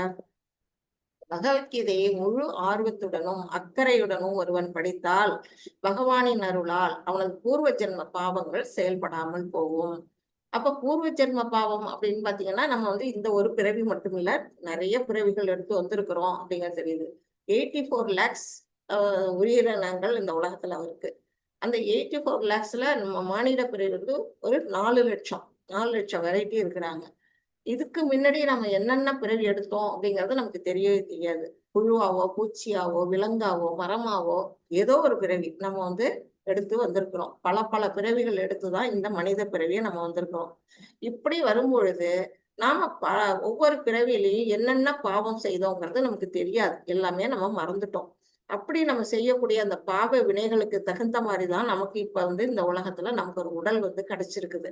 இந்த உடல்ல கிடைச்சதுக்கு அப்புறம் நாம வந்து மேற்கொண்டு பாவம் செய்யாம இருக்கணும் அப்படின்னா இந்த பகவத்கீதையை நம்ம படிச்சு அக்கறையோடையும் ஆர்வத்துடனும் படிச்சு அது வாழ்க்கையை நம்ம கடைபிடிச்சோம்னா நம்ம பாவங்கள்லாம் விலகிடும். பகவானுடைய அருளால, அவருடைய கருணையினால நம்ம பாவங்கள் விலகிடும் அப்படின்னு சொல்லப்பட்டிருக்கு.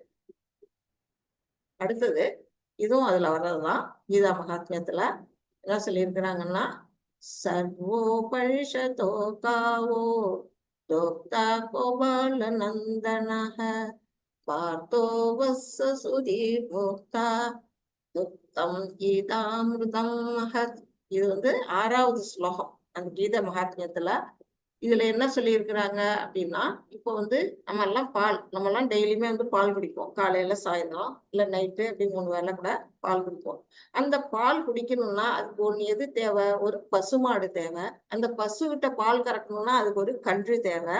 அதை கறக்கிறதுக்கான ஒரு இடைய குலத்துல ஒரு வந்து கறக்கக்கூடியவங்க, பால் கறக்கக்கூடிய ஒருத்தர் நமக்கு தேவை. இப்ப இந்த இடத்துல அதை உதாரணமா வச்சு நம்ம கீதையை இங்க சொல்லியிருக்கிறாங்க. இந்த கீதை எப்படிப்பட்டது அப்படின்னா,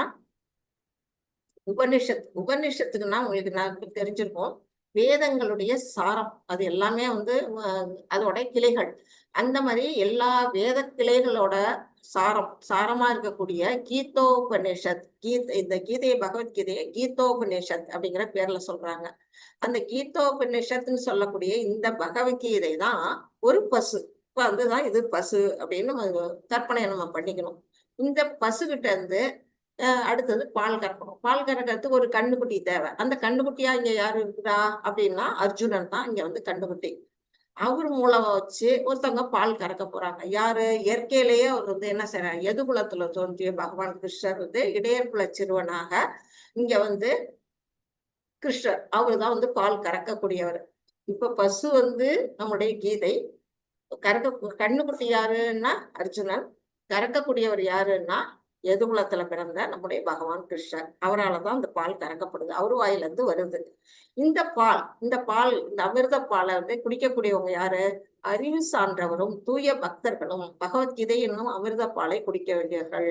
இந்த யாருக்கெல்லாம் கிடைக்கும் அப்படின்னா பக்தர்களுக்கு தான் கிடைக்கும். அறிவுள்ள அந்த அறிவு சான்றவர்கள், அறிவை வந்து நாடக்கூடியவர்களும் தூய பக்தர்களுக்கு ஒன்றுதான் இந்த அமிர்த பால், கீதைங்கிற அந்த அமிர்த பாலை கிடைக்கும், குடிக்க வேண்டியவர்கள் நாமெல்லாம் அப்படின்னு அந்த இதுல கீதையில அழகா வந்து ஆதிசங்கரர் வந்து சொல்லியிருக்கிறாங்க. இப்ப நாம இதுக்குள்ள போக போறோம். நம்மளுடைய ஃபர்ஸ்ட் சாப்டர் அர்ஜுன விஷாத யோகம். இது சாப்டரோட நேம் வந்து அர்ஜுன விஷாத யோகம். இது வந்து சான்ஸ்கிரிட் நேம். தமிழ்ல வந்து அர்ஜுனனின் கவலை. அவர் கவலை, ஏன் கவலை வருது அர்ஜுனனுக்கு, எதனால வருது அப்படிங்கறதெல்லாம் நம்ம பார்க்க போறோம். இப்ப பாத்தீங்கன்னா இப்ப வந்து 2 படைகளுக்கு நடுவுல இங்க தேர் இருக்கு. இங்க வந்து ஒவ்வொருத்தருடைய ஒரே காட்சி தான். ஆனா இங்க 3 பேர் இருக்காங்க. யாரு? இங்க திருதராஷ்டிரர், இங்க துரியோதனன், இங்க வந்து அர்ஜுனன். இவங்களுடைய மனநிலைகள் வந்து எப்படி இது ஒரே காட்சியில எப்படி வெவ்வேறு மனநிலைகள்ல இருக்கிறாங்க அப்படிங்கிறது இங்க சொல்லப்பட்டிருக்கு. திருதராஷ்டிரர் யாருன்னா உங்க எல்லாருக்குமே தெரிஞ்சிருக்கும். ஹரே கிருஷ்ணா மாதாஜி, மகாலட்சுமி மாதாஜி ஏதாச்சும் சொல்லணுமா? ஹேண்ட் ரைஸ் பண்ணிருக்கீங்க. மாதாஜி இல்ல சேட் பண்றதுன்னா நீங்க வாசிக்க சொன்னீங்கன்னா அடியன் வாசிக்கிறேன் மாதாஜி. சமக்கணும். ஓகே ஓகேம்மா. இப்ப வந்து ஒரே காட்சி. இப்ப இந்த காட்சியில ஃபர்ஸ்ட் திருதராஷ்டிரர் யாரு அப்படின்னு பாத்தீங்கன்னா நம்மளுடைய மகாபாரத கதையில உங்க எல்லாருக்கும் தெரிஞ்சிருக்கும். கண்ணு இயற்கையிலேயே வந்து கண் குருடானவர். அந்த இந்திர இது யாரு ஹஸ்தினாபுர அரண்மனையை அவர்தான் ஆட்சி புரிஞ்சுட்டு இருக்காரு. இவருடைய குழந்தைகள் 100 குழந்தைகள் தான் கௌரவர்கள். இவருடைய தம்பி மகன்கள் தான் பஞ்ச பாண்டவர்கள். தம்பி யாரு? பாண்டு. நம்ம எல்லாருக்கும் இது தெரிஞ்ச விஷயம்.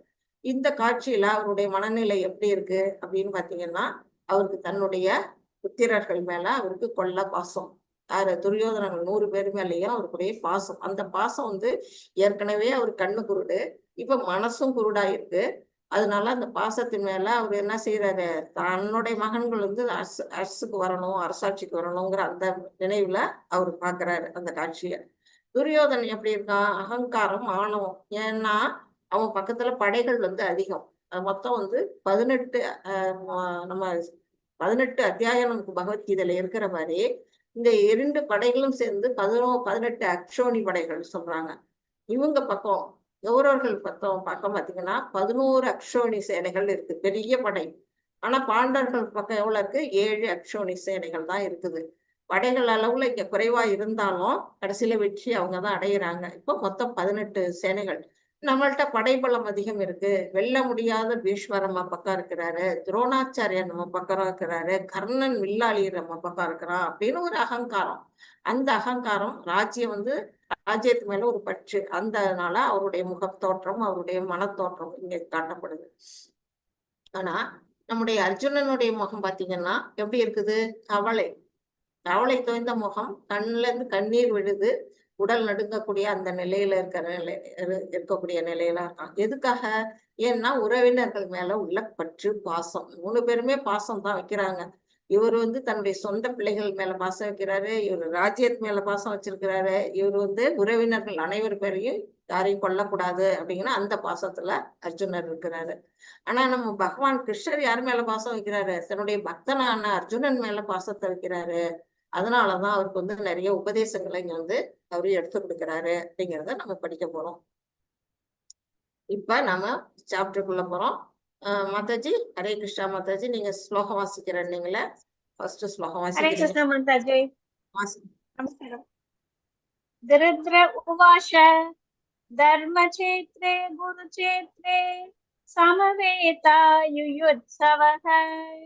मामः पाण्डवाश्चैव किमकुर्वद सञ्जय. हरे कृष्ण माताजी. ஹரே கிருஷ்ணா மாதாஜி. இது வந்து நம்மளோட 700 ஸ்லோகங்கள்ல இதுதான் ஃபர்ஸ்ட் ஸ்லோகம். இந்த ஒரு ஸ்லோகம் மட்டும்தான் திருதராஷ்டிர வாயால வந்த ஒரே ஒரு ஸ்லோகம். அப்படிப்பட்ட இந்த ஸ்லோகத்துல இவரு என்ன சொல்றாரு, சஞ்சயன் யாரு அப்படிங்கறத நம்ம பார்க்கணும். இங்க இருக்கிறவரு திருதராஷ்டிரர், அவங்க எல்லாருக்கும் தெரிஞ்சிருக்கோம். இவரு வந்து சஞ்சயன்கிறவரு இவருடைய காரியதர்சி, பர்சனல் அசிஸ்டன்ட் அப்படின்னு நம்ம சொல்லுவோம் இல்லையா, அந்தரங்க காரியதர்சி அவர் இருக்கிறாரு. அவரு தான் வந்து என்ன செய்ய போறாரு, இந்த போர்க்களத்துல நடக்கக்கூடிய அத்தனை விஷயங்களையும் தன்னுடைய திவ்ய கண்கள், மன திருஷ்டி மூலமா பார்த்து இங்க வந்து நம்முடைய திருதராஷ்டிரருக்கு சொல்ல போறாரு. அந்த திவ்ய கண்கள் யாரால கிடைச்சது அப்படின்னு பார்த்தா அவருடைய குருவா இருக்கக்கூடிய வியாச பகவான். அவர் மூலமா அவருக்கு வந்து திவ்ய கண்கள் வழங்கப்பட்டது. அதன் மூலமா அவர் அரண்மனையில இருந்தபடியே போர்க்களத்துல நடக்கக்கூடிய அனைத்து நிகழ்ச்சிகளையும் பார்த்து இங்க வந்து அவருக்கு வந்து யாருக்கு, திருதராஷ்டிரருக்கு டெலிகாஸ்ட் பண்றாரு. அதுதான் நம்ம பார்க்க போறோம். இப்ப ஃபர்ஸ்ட் ஸ்லோகம் திருதராஷ்டிரர் சொல்றாரு. என்ன சொல்றாரு? புண்ணிய யாத்திரை தலமான அந்த யாத்திரை தலம் எப்படிப்பட்டது அப்படின்னா புண்ணியமான தலம். எப்படி புண்ணியம் வாய்ந்தது அப்படின்னா தேவர்கள்லாம் வந்து அங்க வந்து என்ன செய்வாங்கன்னா யாகங்கள்லாம் செய்வாங்களாம் அந்த குருஷேத்திரத்துல. அப்படிப்பட்ட அந்த குருஷேத்திர மண்ணுல அந்த இடத்துல என்னன்னா தர்மம் மட்டுமே ஜெயிக்கப்படும், அதர்மம் வந்து ஜெயிக்கவே ஜெயிக்காது. அப்படிப்பட்ட ஒரு புண்ணிய ஸ்தலம் அது. அதனாலதான் வந்து இவருக்கு ஒரு பயம் வருது. என்ன சொல்றாரு? புண்ணிய யாத்திரை தலமான குருஷேத்திரத்தில் போர் புரிய விருப்பம் கொண்டு, போர் செய்யணும்னு ஆசை கொண்டு ஒன்று கூடிய பிறகு 2 படைகளும் ஒண்ணு கூடியிருக்கு. என் மகன்களும் பாண்டுவின் புதல்வரும் என்ன செய்தனர் சஞ்சயனே. இப்ப வந்து அவர் இந்த மாதிரி ஒரு கேள்வியை அவர் கேட்கிறார். போர்க்களத்துக்கு போயிருக்கிறாங்க இவருடைய மக்களும் பாண்டவர்களும். அப்ப வந்து அங்க என்ன செய்வாங்க, போர் தான் புரிவாங்க. அத வந்து ஒரு கேள்வியா அவர் கேட்கிறாரு. எதுக்காக கேட்கிறாரு? அவருக்கு மனசுல சந்தேகம். ஏன்னா அந்த யாத்திரை தலம் எப்படிப்பட்டது அப்படின்னா புண்ணியமானது. அங்க தர்மம் தான் ஜெயிக்கும் அப்படிங்கிறது தெரியுது. தன்னுடைய பக்கம் வந்து அதர்மம் இருக்கு அப்படிங்கிறது அவர் மனசுக்குள்ள தெரியுது. அதனாலதான் அவர் கேட்கிறாரு, தன்னுடைய புதல்வர்கள் வெற்றி பெறுவார்களா? இல்ல பாண்டவர்கள் வந்து படைய ஓடி போயிடுவாங்களா? ஓடி போயிட்டா நல்லதாச்சே. போர் நடக்காம போயிட்டாலும் நல்லது. இல்ல போர் வந்து நடந்து தன்னுடைய மக்கள் வெற்றி பெற்றாலும் நல்லது. அப்படிங்கிற அவருடைய மனம், அந்த மனசுல இருக்கக்கூடிய அந்த எண்ணத்தினால அவர் இந்த மாதிரி ஒரு கேள்வி கேட்கிறாரு. போர்க்களத்தில் என் மகன்களும் பாண்டியன் புதல்வர்களும் என்ன செய்தனர் சஞ்சயனே அப்படின்னு ஒரு கொஸ்டின் அவர் வந்து கேட்கிறாரு. இது வந்து பாத்தீங்கன்னா அந்த தர்மக்ஷேத்திரம் எப்படிப்பட்டது அப்படின்னா ஒரு புண்ணியம், அதாவது சுபம். இங்க வந்து இப்ப பால் பொங்க விடுவோம் நம்ம வந்து வீடு கிரக பிரவேசம் பண்ணும்போது, இல்ல வந்து பொங்கல் சமயத்துல வந்து பொங்கல் பானை வைக்கும் பொழுதெல்லாம் நம்ம வந்து பால் பொங்குனா சுப நிகழ்ச்சி அப்படின்னு நம்ம வீட்டுல சொல்லுவோம். அந்த வந்து எப்படி சுப சகுனமா நம்ம எடுத்துக்குவோம். அதுதான் வந்து அந்த க்ஷேத்திரத்தோட மகிமையா இங்க சொல்லப்பட்டிருக்கு. அந்த குருஷேத்திரம் எப்படிப்பட்டது, ஒரு சுப சகுனம் அப்படின்னு தர்மக்ஷேத்ரே அப்படின்னு இங்க காட்டப்பட்டிருக்கு. அடுத்தது அந்த பால் ஒரு என்ன சொல்றோம், ஒரு சொட்டு ஒரு டிராப் எலுமிச்சம்பழம் புழிஞ்சா என்ன ஆகிடும், திரிஞ்சு போயிடும்.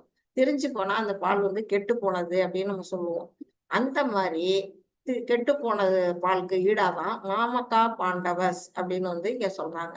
அப்படின்னா என்ன, திருதராஷ்டிரனுடைய மன ஓட்டம் எப்படி இருக்குன்னா அசுபம், அதாவது சகுனம் வந்து நல்ல சகுனம் இல்ல. அவருக்கு வந்து மனசுல வந்து ஒரு பய உணர்வு வருது. நம்ம பிள்ளைங்க வெற்றி அடைவாங்களா மாட்டாங்களா அப்படின்னு.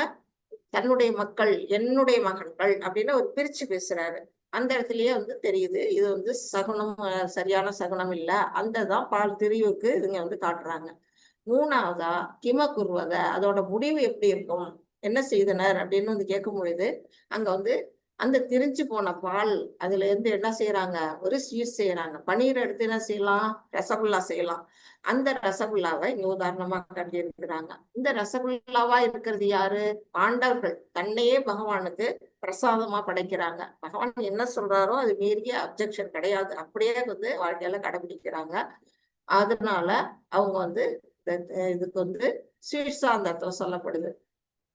அது வந்து திரிஞ்சு போன பாலையே எடுத்து இங்க ஸ்வீட்டா வந்து இங்க காட்டியிருக்கிறாங்க அப்படிங்கறது இங்க சொல்லப்பட்டு. மத்தஜி இது 1.3 படிக்கணும். படிக்கலாமா மத்தஜி? படிக்கலாம் மத்தாஜி. ரெண்டாவது படிக்கட்டுங்களா?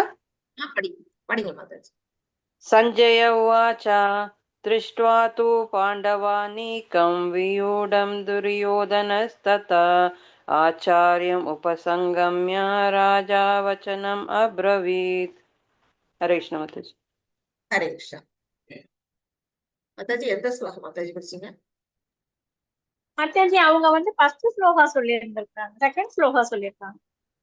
இதுல தேர்ட் ஸ்லோகா இருக்கு மத்தாஜி. ஓகே, அது என் சேவிக்கவா மத்தாஜி? சரி.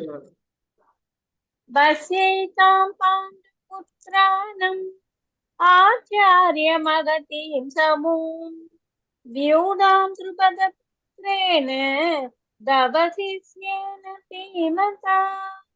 அடியேன் மாதாஜி. ஹரே கிருஷ்ணா. இதுல என்ன சொல்லியிருக்கிறாங்க அப்படின்னு பாத்தீங்கன்னா, இப்போ வந்து போர்க்களம் போயாச்சு. இப்ப வந்து சஞ்சயன் பார்த்து இதெல்லாம் சொல்லிட்டு இருக்கிறாரு. அது வரையும் பார்த்தோம். போர்க்களத்துல என்ன நடக்குது அப்படின்னா, இப்போதைக்கு வந்து இளவரசனா இருக்கக்கூடிய அந்த துரியோதனன் என்ன பண்றான், ஃபர்ஸ்ட் போர்க்களத்துல பார்வையிடுறான். அங்க யார் யாரு அணிவகுத்து நிக்கிறாங்க, எதிரி படையில நம்ம படையில யார் யார் இருக்காங்க, எதிரி படையில, இதெல்லாம் வந்து ஒரு அரசனுக்குரிய தகுதிகள். ஒரு போர்க்களம்னு வந்துட்டா எப்படி எல்லாம் படை அணிவகுத்து நிக்கிறாங்க அப்படிங்கிறத ஒரு மன்னனா இருக்கவன் செக் பண்ண வேண்டியது. அந்த நிலையில வந்து என்ன பண்றான், போய் பாக்குறான். பார்த்துட்டு அங்க யாரு இருக்கிறா, எதிர்படைய வந்து யாரு வந்து அணிவகுத்து இருக்கிறாங்க அப்படின்னு கேட்டா, துருபத மகாராஜனுடைய மன்னனுடைய மகனாகிய திருஷ்டத்யும்மன். அந்த திருஷ்டத்யும்மன் யாரு, அது வந்து யாருக்கிட்ட சொல்றோம் அப்படிங்கிற அந்த காட்சி தான் இங்க சொல்லியிருக்காங்க. இங்க வந்து யாரு, இவரு துரோணாச்சாரியார் வந்து இவங்களுடைய கௌரவர்கள் பாண்டவர்கள் ரெண்டு பேருக்குமே ஆசிரியர், வில்வித்தை எல்லாம் கத்துக் கொடுக்க உரிய ஆசிரியர். அந்த ஆசிரியர் வந்து கூடாரத்துல இருக்கிறாரு. அவர்கிட்ட வந்து எப்படி வந்து அவருடைய முகத்தோற்றம் இருக்கு பாருங்க. துரியோதனுடைய முகத்தோற்றம் வந்து எப்படி இருக்குன்னா, ஒரு அகங்காரம், ஆணவம், ஒரு கோபம் எல்லாத்தையுமே வந்து இந்த இடத்துல வந்து வெளிப்படுத்துறான். அதுதான் வந்து சொல்றாரு. என் ஆசிரியரே, இதோ பாண்டுவின் மகன்களின் பெரிய படையை உங்கள் புத்திசாலித்தனமான சீடரான உங்கள் புத்திசாலித்தனமான சீடருங்கிறதுக்கு ஒரு கதை இருக்குது. அதை உங்களுக்கு சொல்றேன். துருபதனின் மகனால் திறமையாக ஏற்பாடு செய்யப்பட்டுள்ளது அப்படின்னு வந்து சொல்லலாம். எப்படி வந்து இவருக்கு வந்து இந்த திருஷ்டத்யுமன் சீடரானா அப்படிங்கிறது ஒரு பேக்ல போனோம்னா ஒரு கதை இருக்கு, ஒரு ஸ்டோரி இருக்கு. என்ன ஸ்டோரி அப்படின்னு பாத்தீங்கன்னா, துருபத மகாராஜா வந்து சின்ன வயசுல குருகுலத்துல படிக்கும் பொழுது இந்த துரோணாச்சாரியரும் ஒன்னா படிச்சிருக்காரு. துருபத மன்னனும் துரோணாச்சாரியரும் குருகுலத்துல ஒன்னா படிச்சிருக்காங்க. படிக்கும் பொழுது அவங்களுக்குள்ள ரொம்ப ஸ்நேகம் அதிகமா, தோழமையோட அவங்க வாழ்ந்துட்டு போது அப்ப வந்து இருக்கக்கூடிய அந்த நட்புல மனசுல எந்தவித களங்கமும் இல்லாத அந்த நேரத்துல துருபதன் என்ன சொல்றான் வந்து, நீ பெரியவனா ஆன பிற்பாடு என்னுடைய ராஜ்யம் எனக்கு வந்து எப்படி ராஜ்யம் கிடைக்கணும், நான் ராஜா வீட்டு பிள்ளை, எனக்கு ராஜ்யம் கிடைக்கிற ராஜ்யத்துல ஒரு பாதியை வந்து நான் உனக்கு தர்றேன் அப்படின்னு வந்து யாருக்கிட்ட சொல்றான், துரோணாச்சாரியர்கிட்ட. அவரு அந்தன குலத்துல இருக்கவரு, அவர்கிட்ட அவன் சொல்றான். அது வந்து அந்த சின்ன வயசு சொன்னது. அதுக்கு பிற்பாடு 2 பேரும் அந்த குருகுல கல்வி முடிச்சுட்டு அவங்கவுங்க பிரிஞ்சு போயிடுறாங்க. திருமணம் ஆகுது, அவங்கவுங்க வாழ்க்கைய வர்றாங்க. அவன் ராஜாவாயிடுறான், இவன் வந்து அந்தனரா வந்து வாழ்க்கை நடத்திக்கிட்டு இருக்காரு. அப்படி இருக்கும் பொழுது இவருக்கு வாழ்க்கையை நடத்துறதுக்கு ரொம்ப வசதியே இல்லை, ஒண்ணுமே இல்லை. தன்னுடைய ஒரே மகனா இருக்க அஸ்வத்தாமனுக்கு பால் கொடுக்கறதுக்கு கூட அவருக்கு வந்து ரொம்ப சிரமப்படுறாரு. அந்த மாதிரி சிரமத்துல படும் பொழுது அவர் வந்து என்ன செய்யறாரு, அவருடைய மனைவியா இருக்கக்கூடிய கிருபிங்கிறவங்க என்ன சொல்றாங்க, நீங்க உங்களுடைய ஃப்ரெண்டு இருக்காங்க இல்லையா துருபத மகாராஜா, போய் பாருங்க, அவங்க வந்து உங்களுக்கு உதவி செய்வாங்க. நீங்க போய் ஒரு ரொம்ப பெருசா உதவியெல்லாம் கேட்கல, ராஜ்யம்லாம் அவங்க கேட்க போறது இல்ல. போய் ஒரு நம்ம குழந்தைக்கு பால் தேவை, அதுக்கு தேவையான ஒரு பசுமாடு, பசுமாடுக்கு 2 பசுமாடு வாங்கிட்டு வாங்க, நம்ம குழந்தைக்கு பால் கிடைக்கும் அப்படின்னு சொல்லி அனுப்பி விடுறாங்க. இவரும் அதனை விரணிச்சுதான் போறாரு. அவருடைய ராஜ்யத்தை கேட்டெல்லாம் அவர் போகல. ஆனா துருவதனனுக்கு என்ன வருது, சின்ன வயசுல நம்ம வாக்கு கொடுத்துருக்கோம் பாதி ராஜ்யத்தை தர்றோம்னு. இப்ப வந்து இவரு வர்றதை பார்த்தா இவங்க கேட்டுருவாரோ அப்படின்னு ஒரு பயத்துல, இவரு யாருன்னே எனக்கு தெரியாது ஓ அப்படின்னு சொல்லி நாட்டை விட்டு துரத்தி விட்டுறோம். அப்ப இவருக்கு எவ்வளவு அவமானமா இருக்கும். அந்த அவமானம் ஏற்பட்டதுனால அவர் என்ன இங்க வந்து தன்னுடைய வாழ்க்கைக்கு வந்து ஒரு ஆதாரம் வேணுமே, அதனால இங்க அஸ்தினாபுர அரண்மனையில வந்து வேலைக்கு சேர்றாரு. வேலைக்கு சேர்ந்து அங்க இருக்க பாண்டவர்களுக்கும் கௌரவர்களுக்கும் அவர் வந்து போர் பயிற்சி எல்லாம் வந்து சொல்லி கொடுத்து அங்க கிடைக்கிற வருமானத்தை வச்சு அவர் வந்து வாழ்க்கையை ஓட்டிட்டு இருக்கிறாரு. ஆனாலும் அவர் மனசுக்குள்ள எப்படியாவது துருபதனை வீழ்த்தணும் அப்படிங்கிற ஒரு எண்ணம் இருக்கு. அந்த மாதிரி டயத்துல என்ன செய்யறாரு அவரு, அது நல்லா வந்து சீடர்கள்ல யார் சிறந்தவர் அப்படின்னு பார்த்தா அர்ஜுனன். அர்ஜுனன் தான் வந்து முதன்மையான சீடனா அவருக்கு அமையறான். அந்த சீடனை வச்சு துருபதனை அவர் வந்து போர்ல வெற்றி காட்டினாரு. துருபதனை கைது பண்ணிடுறோம். கைது பண்ணி கொண்டாந்து அவர் காலடியில வச்சிடறோம். அப்போ வந்து என்ன பண்றாரு, வேற வழியே இல்லை, அந்த ராஜ்யம் இவர் கைக்கு முழுசும் வந்துருது. ஆனாலும் இவர் என்ன செய்யறாரு, தன்னுடைய நண்பன் மேல இறக்கத்தினால பாதி ராஜ்யத்தை அவர்கிட்ட கொடுத்துட்டு பாதி ராஜ்யத்தை தன்னுடைய பையனா இருக்கக்கூடிய அஸ்வத்தாமனுக்கு இவர் கொடுக்குறாரு. அந்த மாதிரி செஞ்சதுல அவருக்கு அசிங்கமா போயிடுது. யாருக்கு, துருபத மகாராஜுக்கு ரொம்ப வெக்கமா போயிடுது. வந்து ஒரு ஒரு அந்த நேரத்தை நம்ம தோத்துட்டோமே அப்படின்னு. அதனால அவன் மனசுல ஒரு வஞ்சம், அவன் மனசுல வச்சம் வச்சு என்ன பண்றான், இவரை கொல்றதுக்குன்னே ஒரு புத்திரனை பெறணும் அப்படின்னு சொல்லி யாகம் வளர்த்து, அந்த யாகத்தில இருந்து யார வரா, ஃபர்ஸ்ட் திருஷ்டத்யுமன் வரான், அவன் தான் அந்த பையன். அடுத்தது 2வதா யார் வரா, திரௌபதி வராங்க. அவங்கதான் வந்து பஞ்சபாண்டவர்களை கல்யாணம் பண்ணிக்கக்கூடிய பாஞ்சாலி, நமக்கு எல்லாருக்கும் தெரியும். அந்த திருஷ்டத்யுமன் தான் இப்ப வந்து பாண்டவர்களுடைய படைய தலைவர்ல இருக்கிறான். அந்த திருஷ்டத்யுமன் கல்வி கேள்விகள் வந்து அவன் இது படுத்துக்கணுமே, போர் பயிற்சி யாருக்கிட்ட கிடைச்சான் அப்படின்னு பார்த்தா நம்மளுடைய துரோணாச்சாரியர்கிட்ட தான் வந்து அவங்க போர் பயிற்சி எல்லாம் எடுத்துக்கிறான். அததான் வந்து இந்த வந்து துரியோதனன் சுட்டி காட்டுறான். ஒரு எதிரியின் மகன், அதுவும் தன்னை கொல்ல பிறந்தவன். அவன் வந்து அதுக்காகவே யாகத்திலிருந்து வந்தவன், இவரை கொல்லணுங்கிறதுக்காக யாகத்திலிருந்து வெளிப்பட்டவன். அவனுக்கு வந்து எந்தவித வஞ்சனையுமே இல்லாம எல்லா வித கலைகளையும் வந்து துரோணாச்சாரியர் கத்து கொடுத்துருக்கிறாரு. அத வந்து இவன் சுட்டி காட்டுறான். ஒரு ராஜதந்திரியா அவன் என்ன பண்றான், இந்த மாதிரி நீ வந்து உன்னுடைய சீடன், புத்திசாலித்தனமான உன்னுடைய சீடனால திரௌபதியின் மகனான திருஷ்டத்யுமனால் அங்க படை திறமையாக வகுக்கப்பட்டுள்ளது அப்படின்னு வந்து இந்த இடத்துல அவருக்கு அறிவுறுத்துறான். என்ன சொல்றான், நீ இறக்கப்படக்கூடாது, அந்த இடத்துல அவன் மேல நீங்க கருணையை பொழியக்கூடாது அப்படிங்கிறத அவன் எடுத்து சொல்றான். 19 மாதாஜி, ஹரே கிருஷ்ணா. சரி, ஆமா 19. 19 எத்தனை ஸ்லோகம்? ராதே கிருஷ்ண மாதாஜி. ஹரே கிருஷ்ணா. ஓசோ தர்தராஸ்தானம் ஹிருதயானி வியதாரய நபசப்திவி சைவது முலோ த்யத்னுநாதயன். ராதே கிருஷ்ண மாதாஜி. ஹரே கிருஷ்ணா மாதாஜி. பல்வேறு சங்கொலிகளின் முழக்கம். இப்ப வந்து போர் தொடங்க போகுது. போர் வந்து திருதராஷ்டிரன் துரியோதனன் போய் துரோணாச்சாரியார்ட்ட பேசுறான். அதுக்கு பிற்பாடு அவனுடைய பேச்சு, அவனுடைய மனக்கலக்கம், இது எல்லாமே வந்து யார் கேட்டுக்கிட்டு இருக்கா? பீஷ்மாச்சாரியார் கேட்டுக்கிட்டு இருக்காரு. தன்னுடைய பேரன், அவனும் பேரன் தான், இங்க பாண்டவர்களும் பேரன் தான் இருக்கு பீஷ்மாச்சாரியாருக்கு. அவர் வந்து பயத்தினால வந்து நம்ம துரியோதனன் வந்து ரொம்ப பயந்து போயிருக்கான், அவனுக்கு வந்து தைரியம் கொடுக்கணும் அப்படின்னு என்ன செய்யறாரு? ஃபர்ஸ்ட் வந்து சங்கு எடுத்து முழங்குறாரு. சங்கு எதுக்காக முழங்குவாங்க? போர்க்களத்துல போர் தொடங்க போறதுக்கு ஒரு முன்னறிவிப்பு. போர் முடியும் பொழுதும் சங்கு முழங்குவாங்க. அந்த மாதிரி அவர் வந்து தன்னுடைய சங்கு எடுத்து சங்கநாதம், சிங்க கர்ஜனையோட அவர் என்ன செய்யறாரு? முழங்குறாரு. அதை கேட்டதுக்கு அப்புறம் எதிரி படையில இருக்கவங்களுக்கு அவங்க வந்து என்ன செய்யணும்? அக்னாலஜ்மெண்ட் கொடுக்கணும், பதில் கொடுக்கணும். அதுக்காக என்ன செய்யறாரு? பகவான் கிருஷ்ணர் தன்னுடைய சங்கு எடுத்து, இங்க பாத்தீங்கன்னா அவர் தன்னுடைய பாஞ்சஜன்யம் அப்படிங்கிற அந்த தெய்வீகமான சங்கு எடுத்து அவரு முழங்குறாரு.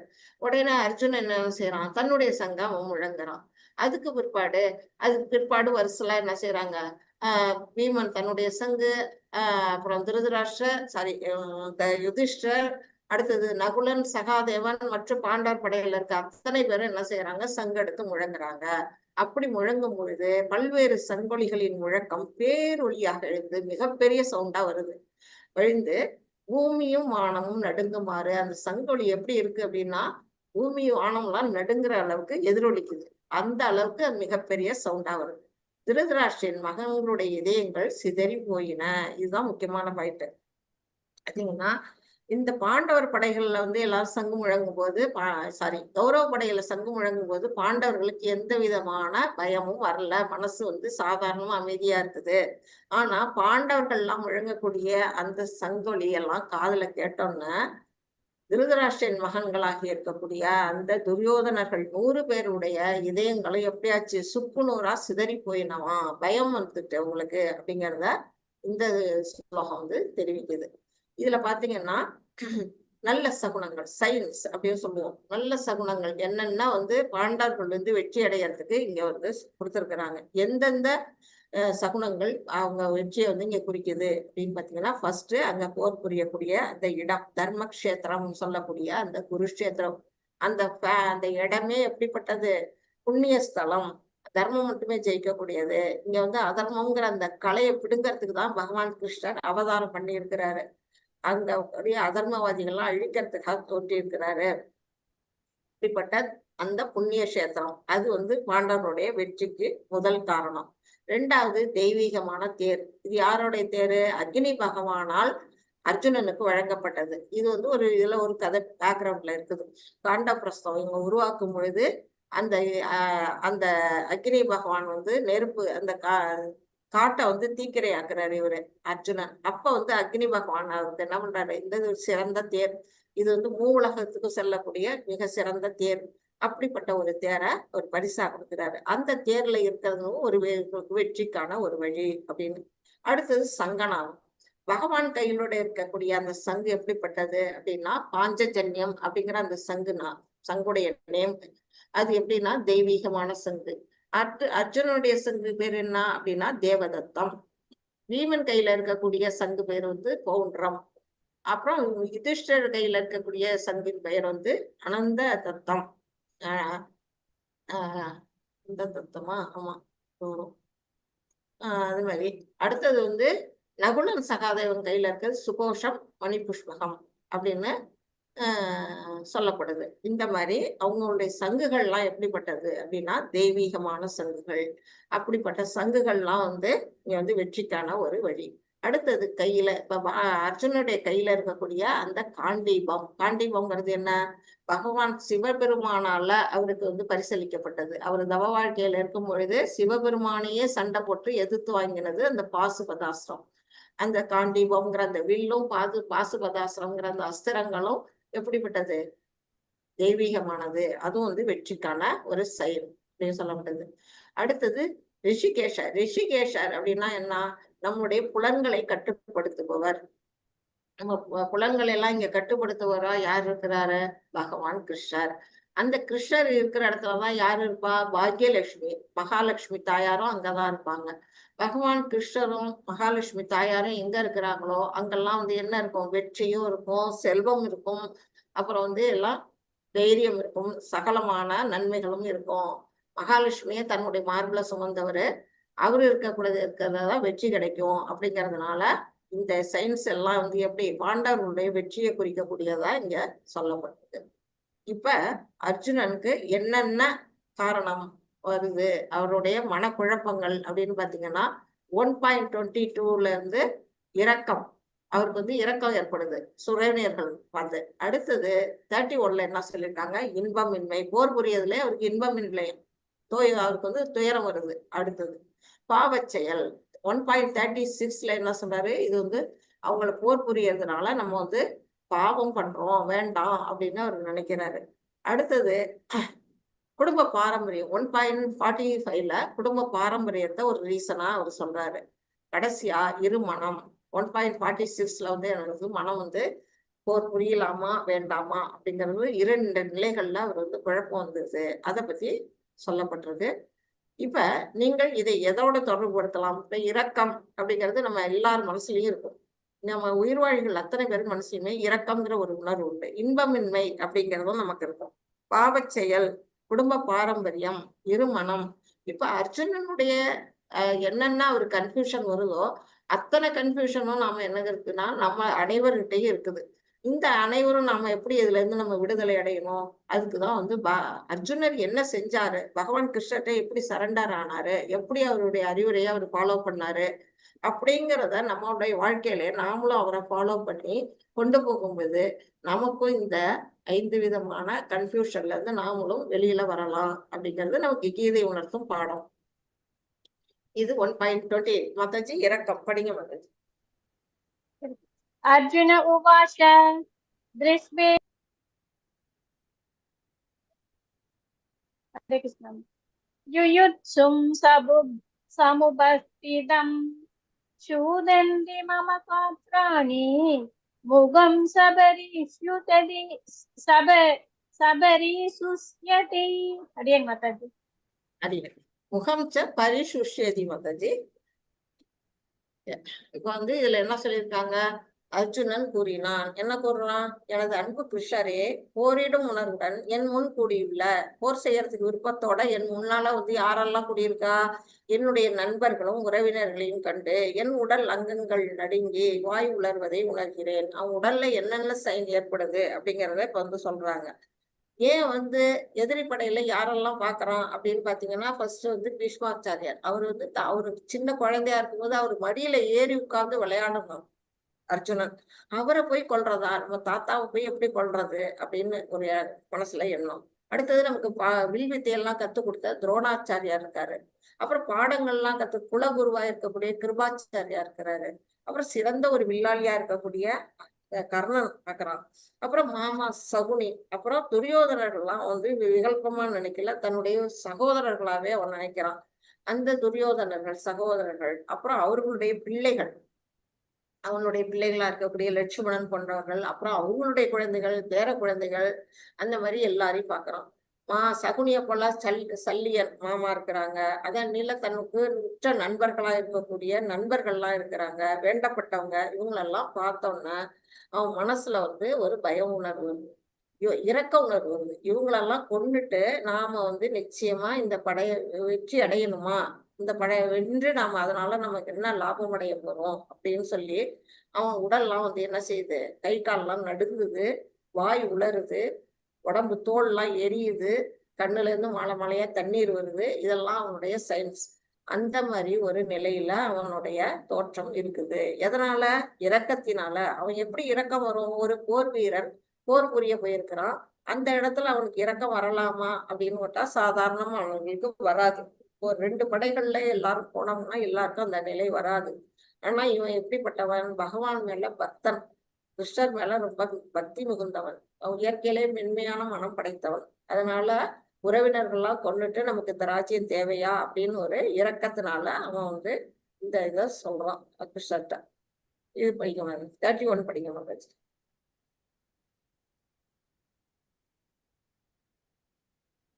ஹரே கிருஷ்ணா. அடியேன்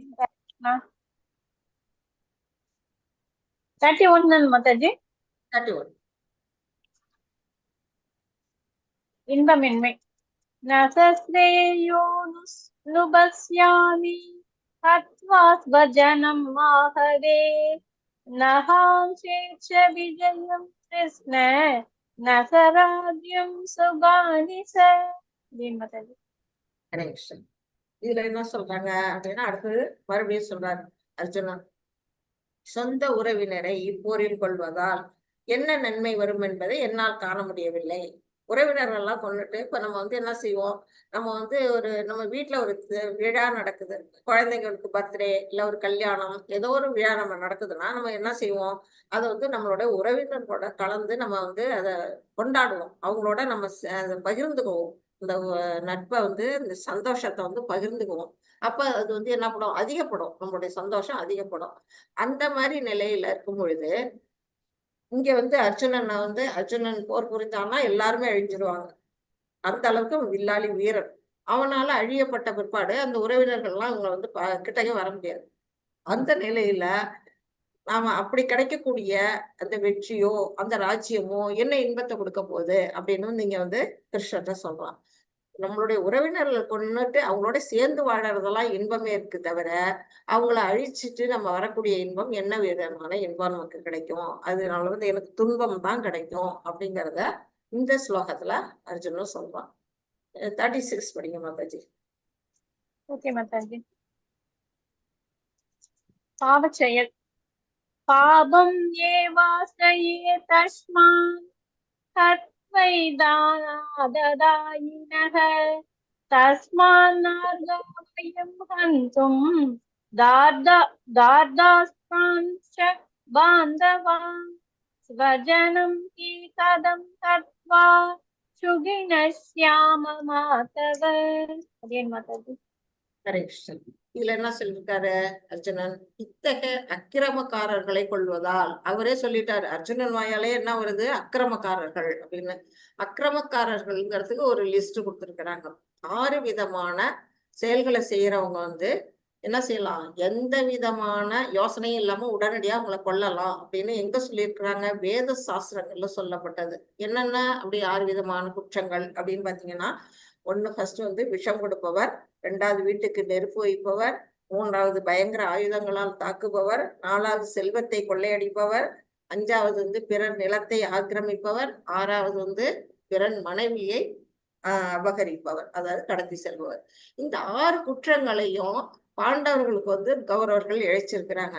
எப்படி இழைச்சாங்க, வீமன் சின்ன குழந்தையா இருக்கும்போது அவனுக்கு விஷத்தை பாயசத்துல கடுமையான அந்த கார்போடக விஷத்தை கலந்து கொடுத்து அவனை கடல்ல தள்ளி விடுவாங்க. ஃபர்ஸ்ட் விஷம் கொடுத்துட்டாங்க. வீட்டுக்கு நெருப்பு வைக்கிறாங்க. இவங்க அரக்கு மாளிகையில கொண்டு பாண்டவர்களை அனுப்பி அந்த வீட்டுக்கு நெருப்பு வைக்கிறாங்க. 2வது குற்றமும் செஞ்சுட்டாங்க. இப்ப பயங்கரமான ஆயுதங்களை தூக்கிட்டு வந்து இவங்களை தாக்குறதுக்கு ரெடியா நிக்கிறாங்க. 4வது செல்வத்தை, இப்ப வந்து சூதாட்டத்தை வச்சு அவங்கள்ட்ட இருந்த பணம் எல்லாம் அவங்களுடைய செல்வத்தை எல்லாம் கொள்ளையடிச்சிட்டாங்க. அடுத்தது பிறர் நிலத்தை ஆக்கிரமிப்பு, அவங்களுடைய இந்திரபிரஸ்தம்ங்கிற அந்த அரண்மனையும் இவங்க என்ன செஞ்சுட்டாங்க, கொள்ளையடிச்சிட்டாங்க. அடுத்தது பிறன் மனைவி. திரௌபதி வந்து வனவாசத்துல இருக்கும் பொழுது பாண்டவர்களுக்கு வந்து இந்த 1 வருஷம் அஞ்ஞாத வாசம் செய்யும் பொழுது அவங்க வந்து அவங்க கண்ணுல மாட்டினாங்கன்னா என்ன ஆகும், திருப்பி வந்து மறுபடியும் 13 வருஷம் காட்டுக்கு அனுப்பிடுவாங்க.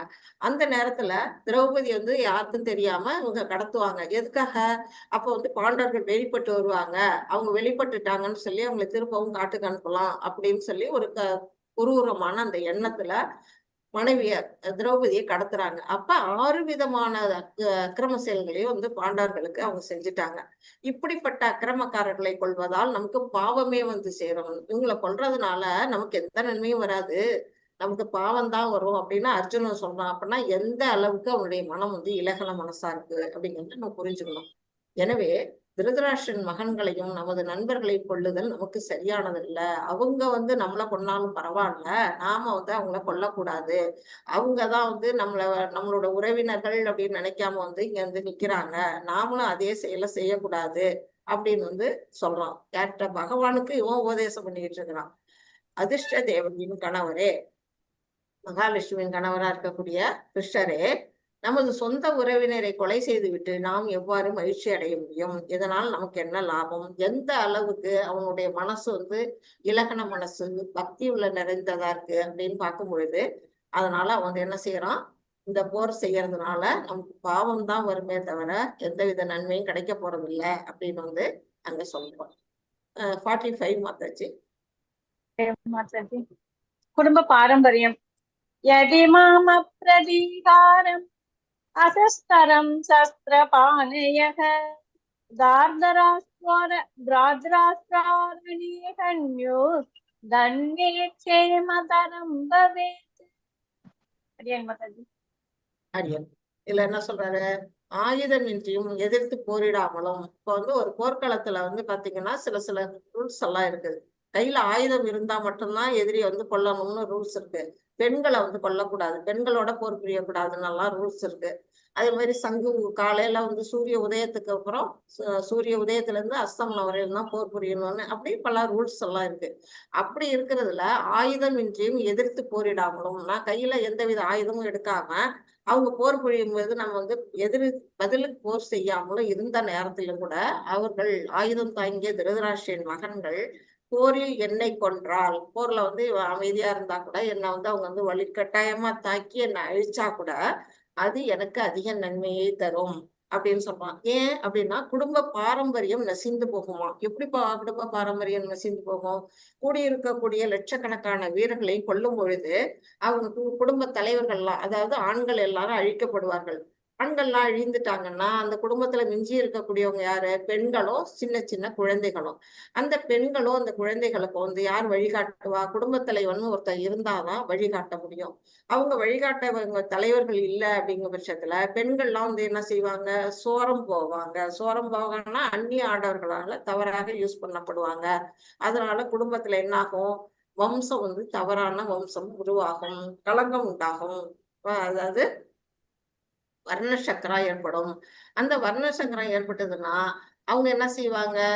குடும்ப தலைவர் இல்லாதனால வந்து முன்னோர்களுக்கு வந்து என்ன செய்ய மாட்டாங்க? திதி தர்ப்பணம் இதெல்லாம் கொடுக்க மாட்டாங்க. அப்போ முன்னோர்கள் வந்து என்ன செய்வாங்க? இவங்களை வேல எந்தவித நன்மையும் செய்ய மாட்டாங்க. அப்படி அந்த குடும்பம் வந்து எப்படி ஆகும்? நசிந்து போகும், பாரம்பரியம் அழிந்து போகும். எடுத்து சொல்றதுக்கு ஒரு இருக்கவங்க. இது எல்லாமே வந்து நம்ம வந்து ஒரு போர்னு நடந்தா இதெல்லாம் எதிர்பார்த்துதான் போருக்கு போறோம். ஆனா இது எல்லாம் ஒரு காரணமா தூக்கி வச்சுக்கிட்டு இங்க என்ன சொல்றாரு? அர்ஜுனன் வந்து போர் புரிய மாட்டேன், அதனால வந்து அப்படின்னு ஒரு முடிவுக்கு அவர் வராரு. அதான் இங்க சொல்றாங்க. 46 படிங்க மாதாஜி. ஹரே கிருஷ்ண மாதாஜி.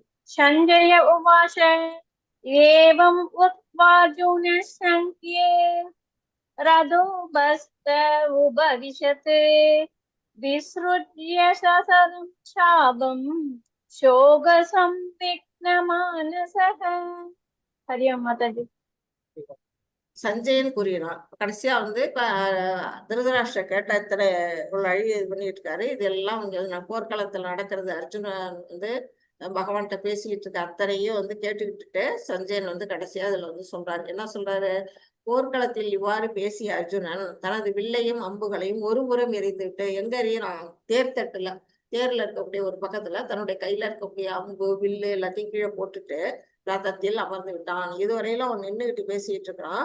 இப்ப உட்கார்ந்துட்டான், ரதத்துல உட்கார்ந்து விட்டான். அவனது மனம் சோகத்தால் மூழ்கியுள்ளது. அவன் மனசு முழுக்க என்ன இருக்குது? துயரம் நிரம்பி இருக்குது அப்படின்னு வந்து சஞ்சயன் வந்து இந்த ஸ்லோகத்துல சொல்லி முடிக்கிறாரு. இப்போர்க்களத்தில் படைகளை கவனித்தல். இந்த சாப்டரோட ஷார்ட் சம்மரி இங்க கொடுத்துருக்கிறாங்க. ஃபர்ஸ்ட் வந்து திருதராஷ்டிரர் விசாரிக்கிறாரு 1.1ல கிமா குர்வத சஞ்சய அப்படின்னு, போர்க்களத்துல என்ன நடக்குது சஞ்சயனே அப்படின்னு கேட்கிறாரு. நெக்ஸ்ட் 2ல இருந்து 11 வரையிலும் துரியோதனுடைய பயம், எதிரிப்படையில இருக்கக்கூடிய அந்த அணிவகுப்பு, பீமன் வந்து இருக்கிறான், பீமனை போன்ற பல மகாரதர்கள் இங்க இருக்கிறாங்க, அர்ஜுனன் இருக்கிறான். அப்புறம் வந்து திருஷ்டத்யும்னால அங்க வந்து என்ன பண்ணியிருக்காங்க, வியூகம் அமைச்சிருக்கிறாங்க. இதெல்லாம் பார்த்து அர்ஜுன் துரியோதனோட மனசுல இருக்கிறத வந்து இங்க மகதீம் சமம் அப்படிங்கிற அந்த ஸ்லோகம் வழியா இங்க வந்து கொடுத்துருக்குறாங்க. அடுத்தது 12ல இருந்து 19 வரையிலும் சங்குகள் முழங்கப்படுது. எல்லா சங்குகளும் பாண்டவர்கள் பக்கத்துல இருக்கக்கூடிய சங்குகள், பேரிகைகள், மத்தளங்கள் அப்படின்னு பலவிதமான வாத்தியங்களும் முழங்கும் பொழுது கிருதயானி யதாரயத் அவங்களுடைய அந்த துரியோதனார்களுடைய இதயங்கள்லாம் எப்படி போகுது, சிதறி போகுது அப்படிங்கிறத நம்ம பார்த்தோம். அடுத்து 20ல இருந்து 27 வரையிலும் அர்ஜுனனின் கவனிப்பு, எதிரி படையில இருக்கக்கூடிய யாரு நம்மளோட போர் புரிய வந்திருக்கிறாங்க அப்படிங்கிறத அவன் பார்க்கறான். பார்த்தோம்னா அவன் என்ன செய்யறான், மனசுல பலவிதமான குழப்பங்கள், கையில இருக்க காண்டீபம் நழுவுது. அதான் காண்டீபம் ஸ்ரம்சதே ஹஸ்தாத், கையில இருக்க பாண்டீபம் நழுவி கீழே விழுது அப்படிங்கிறத பார்த்தோம். 28ல இருந்து 46 வரையிலும் காரணம் சொல்றான். என்னென்ன காரணம், வந்து ஃபர்ஸ்ட் இரக்கம், அடுத்து இன்பமின்மை, அப்புறம் பாவச் செயல், அப்புறம் குடும்ப பாரம்பரியம், 5வது இருமணம். அப்படி அர்ஜுனன் போரிட மாட்டேன் அப்படின்னு சொல்றதுக்கான 5 விதமான காரணங்கள், அப்ரதிகாரம், சஸ்திரம் அப்படிங்கிற அந்த ஸ்லோகம் வழியா நம்ம வந்து பார்த்தோம். இதுதான் வந்து நம்மளுடைய ஃபர்ஸ்ட் சாப்டர். நன்றி உங்க அனைவருக்கும். வரையறுக்கிறோம். பஞ்சாகல்பதருப்யச்ச கிருபா சிந்துப்யேவச்ச பதீதானாம் பாவனேப்யோ வைஷ்ணவேப்யோ நமோ நமः. அனந்த கோடி வைஷ்ணவ விருந்தகி ஜெய. ஸ்ரீல பிரபுபாதா கி ஜெய. நாமாச்சாரிய ஹரிதாஸ் டாக்கூருக்கு ஜெய. Hare Krishna Krishna Krishna Hare Hare, Hare Rama Rama Rama Hare Hare, Hare Krishna Krishna Krishna Hare Hare, Hare Rama Rama Rama Hare Hare. Hare Krishna devotees, thank you so much. வந்து தன்யஸ்ரீ மாதாஜி, தேங்க்யூ. தேங்க்யூ மாதாஜி. ஹரே கிருஷ்ணா. உங்களுக்கு இந்த ஃபர்ஸ்ட் சாப்டர்ல யாருக்காச்சும் டவுட் இருந்ததுன்னா இப்ப நீங்க ஹேண்ட் ரைஸ் பண்ணி டவுட்டை கிளியர் பண்ணிக்கலாம். உங்களுக்கு புரியல, எந்த இடமாவது புரியல அப்படின்னா தாராளமா இப்ப கேட்கலாம். ஒரு 10 நிமிஷம் நம்ம அதை பத்தி டவுட்ஸ் கிளியர் பண்ணலாம். மாதாஜி இன்னைக்கு ஏகாதசி பாராயணம் இன்னொரு கிளாஸ் இருக்கு மாதாஜி, நான் ரிலீவ் ஆயிக்கிறேன் மாதாஜி. தன்யஸ்ரீ. தேங்க்யூ மாதாஜி. தேங்க்யூ தன்யஸ்ரீ. நல்ல ஒரு சிறந்த ஒரு ஏகாதசி நாள், காமிக ஏகாதசிங்கிற ஒரு சிறந்த நாள்ல நம்முடைய வகுப்பு இன்னைக்கு தொடங்கி இருக்குது.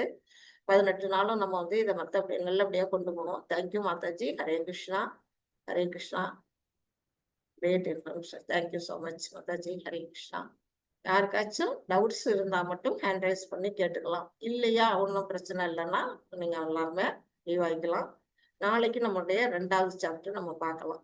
இப்போ நீங்க எல்லாமே அட்டெண்டன்ஸ் போட்டிருப்பீங்கன்னு நினைக்கிறேன். நம்முடைய சண்முகம் பிரபு வந்து உங்களுக்கு வந்து குவிஸ் எல்லாம் வந்து குரூப்ல வாட்டுவாங்க, வாட்ஸ்அப் குரூப்ல. நீங்க அதை எடுத்து அதெல்லாம் ட்ரை பண்ண ஆரம்பிச்சிருங்க. இன்னைக்கே ஆரம்பிச்சிருங்க. ஏதாவது சந்தேகம்னா நாளைக்கு நாளன்னைக்கு நீங்க கேட்டு செஞ்சுக்கலாம். ஹரே கிருஷ்ணா. ஹரே கிருஷ்ணா மாதாஜி. ஹரே கிருஷ்ணா பிரபு. ஹரே கிருஷ்ணா. ஏதாவது சொன்ன கருத்துக்கள்ல உங்களுடைய கருத்துக்களையும் நீங்க பகிரலாம். உங்களுக்கு இதுல இந்த பாடத்துல உங்களுடைய இயல்பா உங்களுக்குன்னு மனசுல சில கருத்துக்கள், மாறுபட்ட கருத்துக்கள் வரதுக்கு வாய்ப்பு இருக்கு. அப்படி இருந்தாலும் நீங்க வந்து அதை தெரிவிக்கலாம். அதனால ஒரு தவறும் இல்லை. தாராளமா எல்லாருமே வந்து பேசலாம். இந்த குரூப்ல வந்து யாருமே பயப்பட வேண்டிய அவசியமே இல்லை. எல்லாரும் உங்களும் நானும் நீங்க ஒரே நிலையில தான் இருக்கிறோம். அதனால தாராளமா உங்களுடைய மனக்கருத்துக்களை வெளிப்படுத்தலாம். ஹரே கிருஷ்ணா.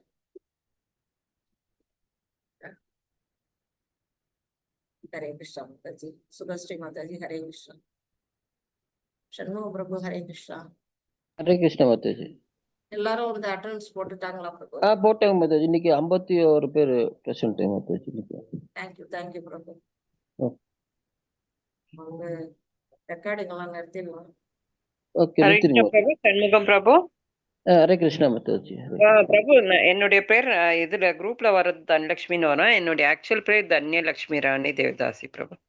ஓகே மாதாஜி, நான் மாத்திக்கிறேன் மாதாஜி. ஓ, ஹரே கிருஷ்ணா. ஹரே கிருஷ்ணா. தேங்க்யூ.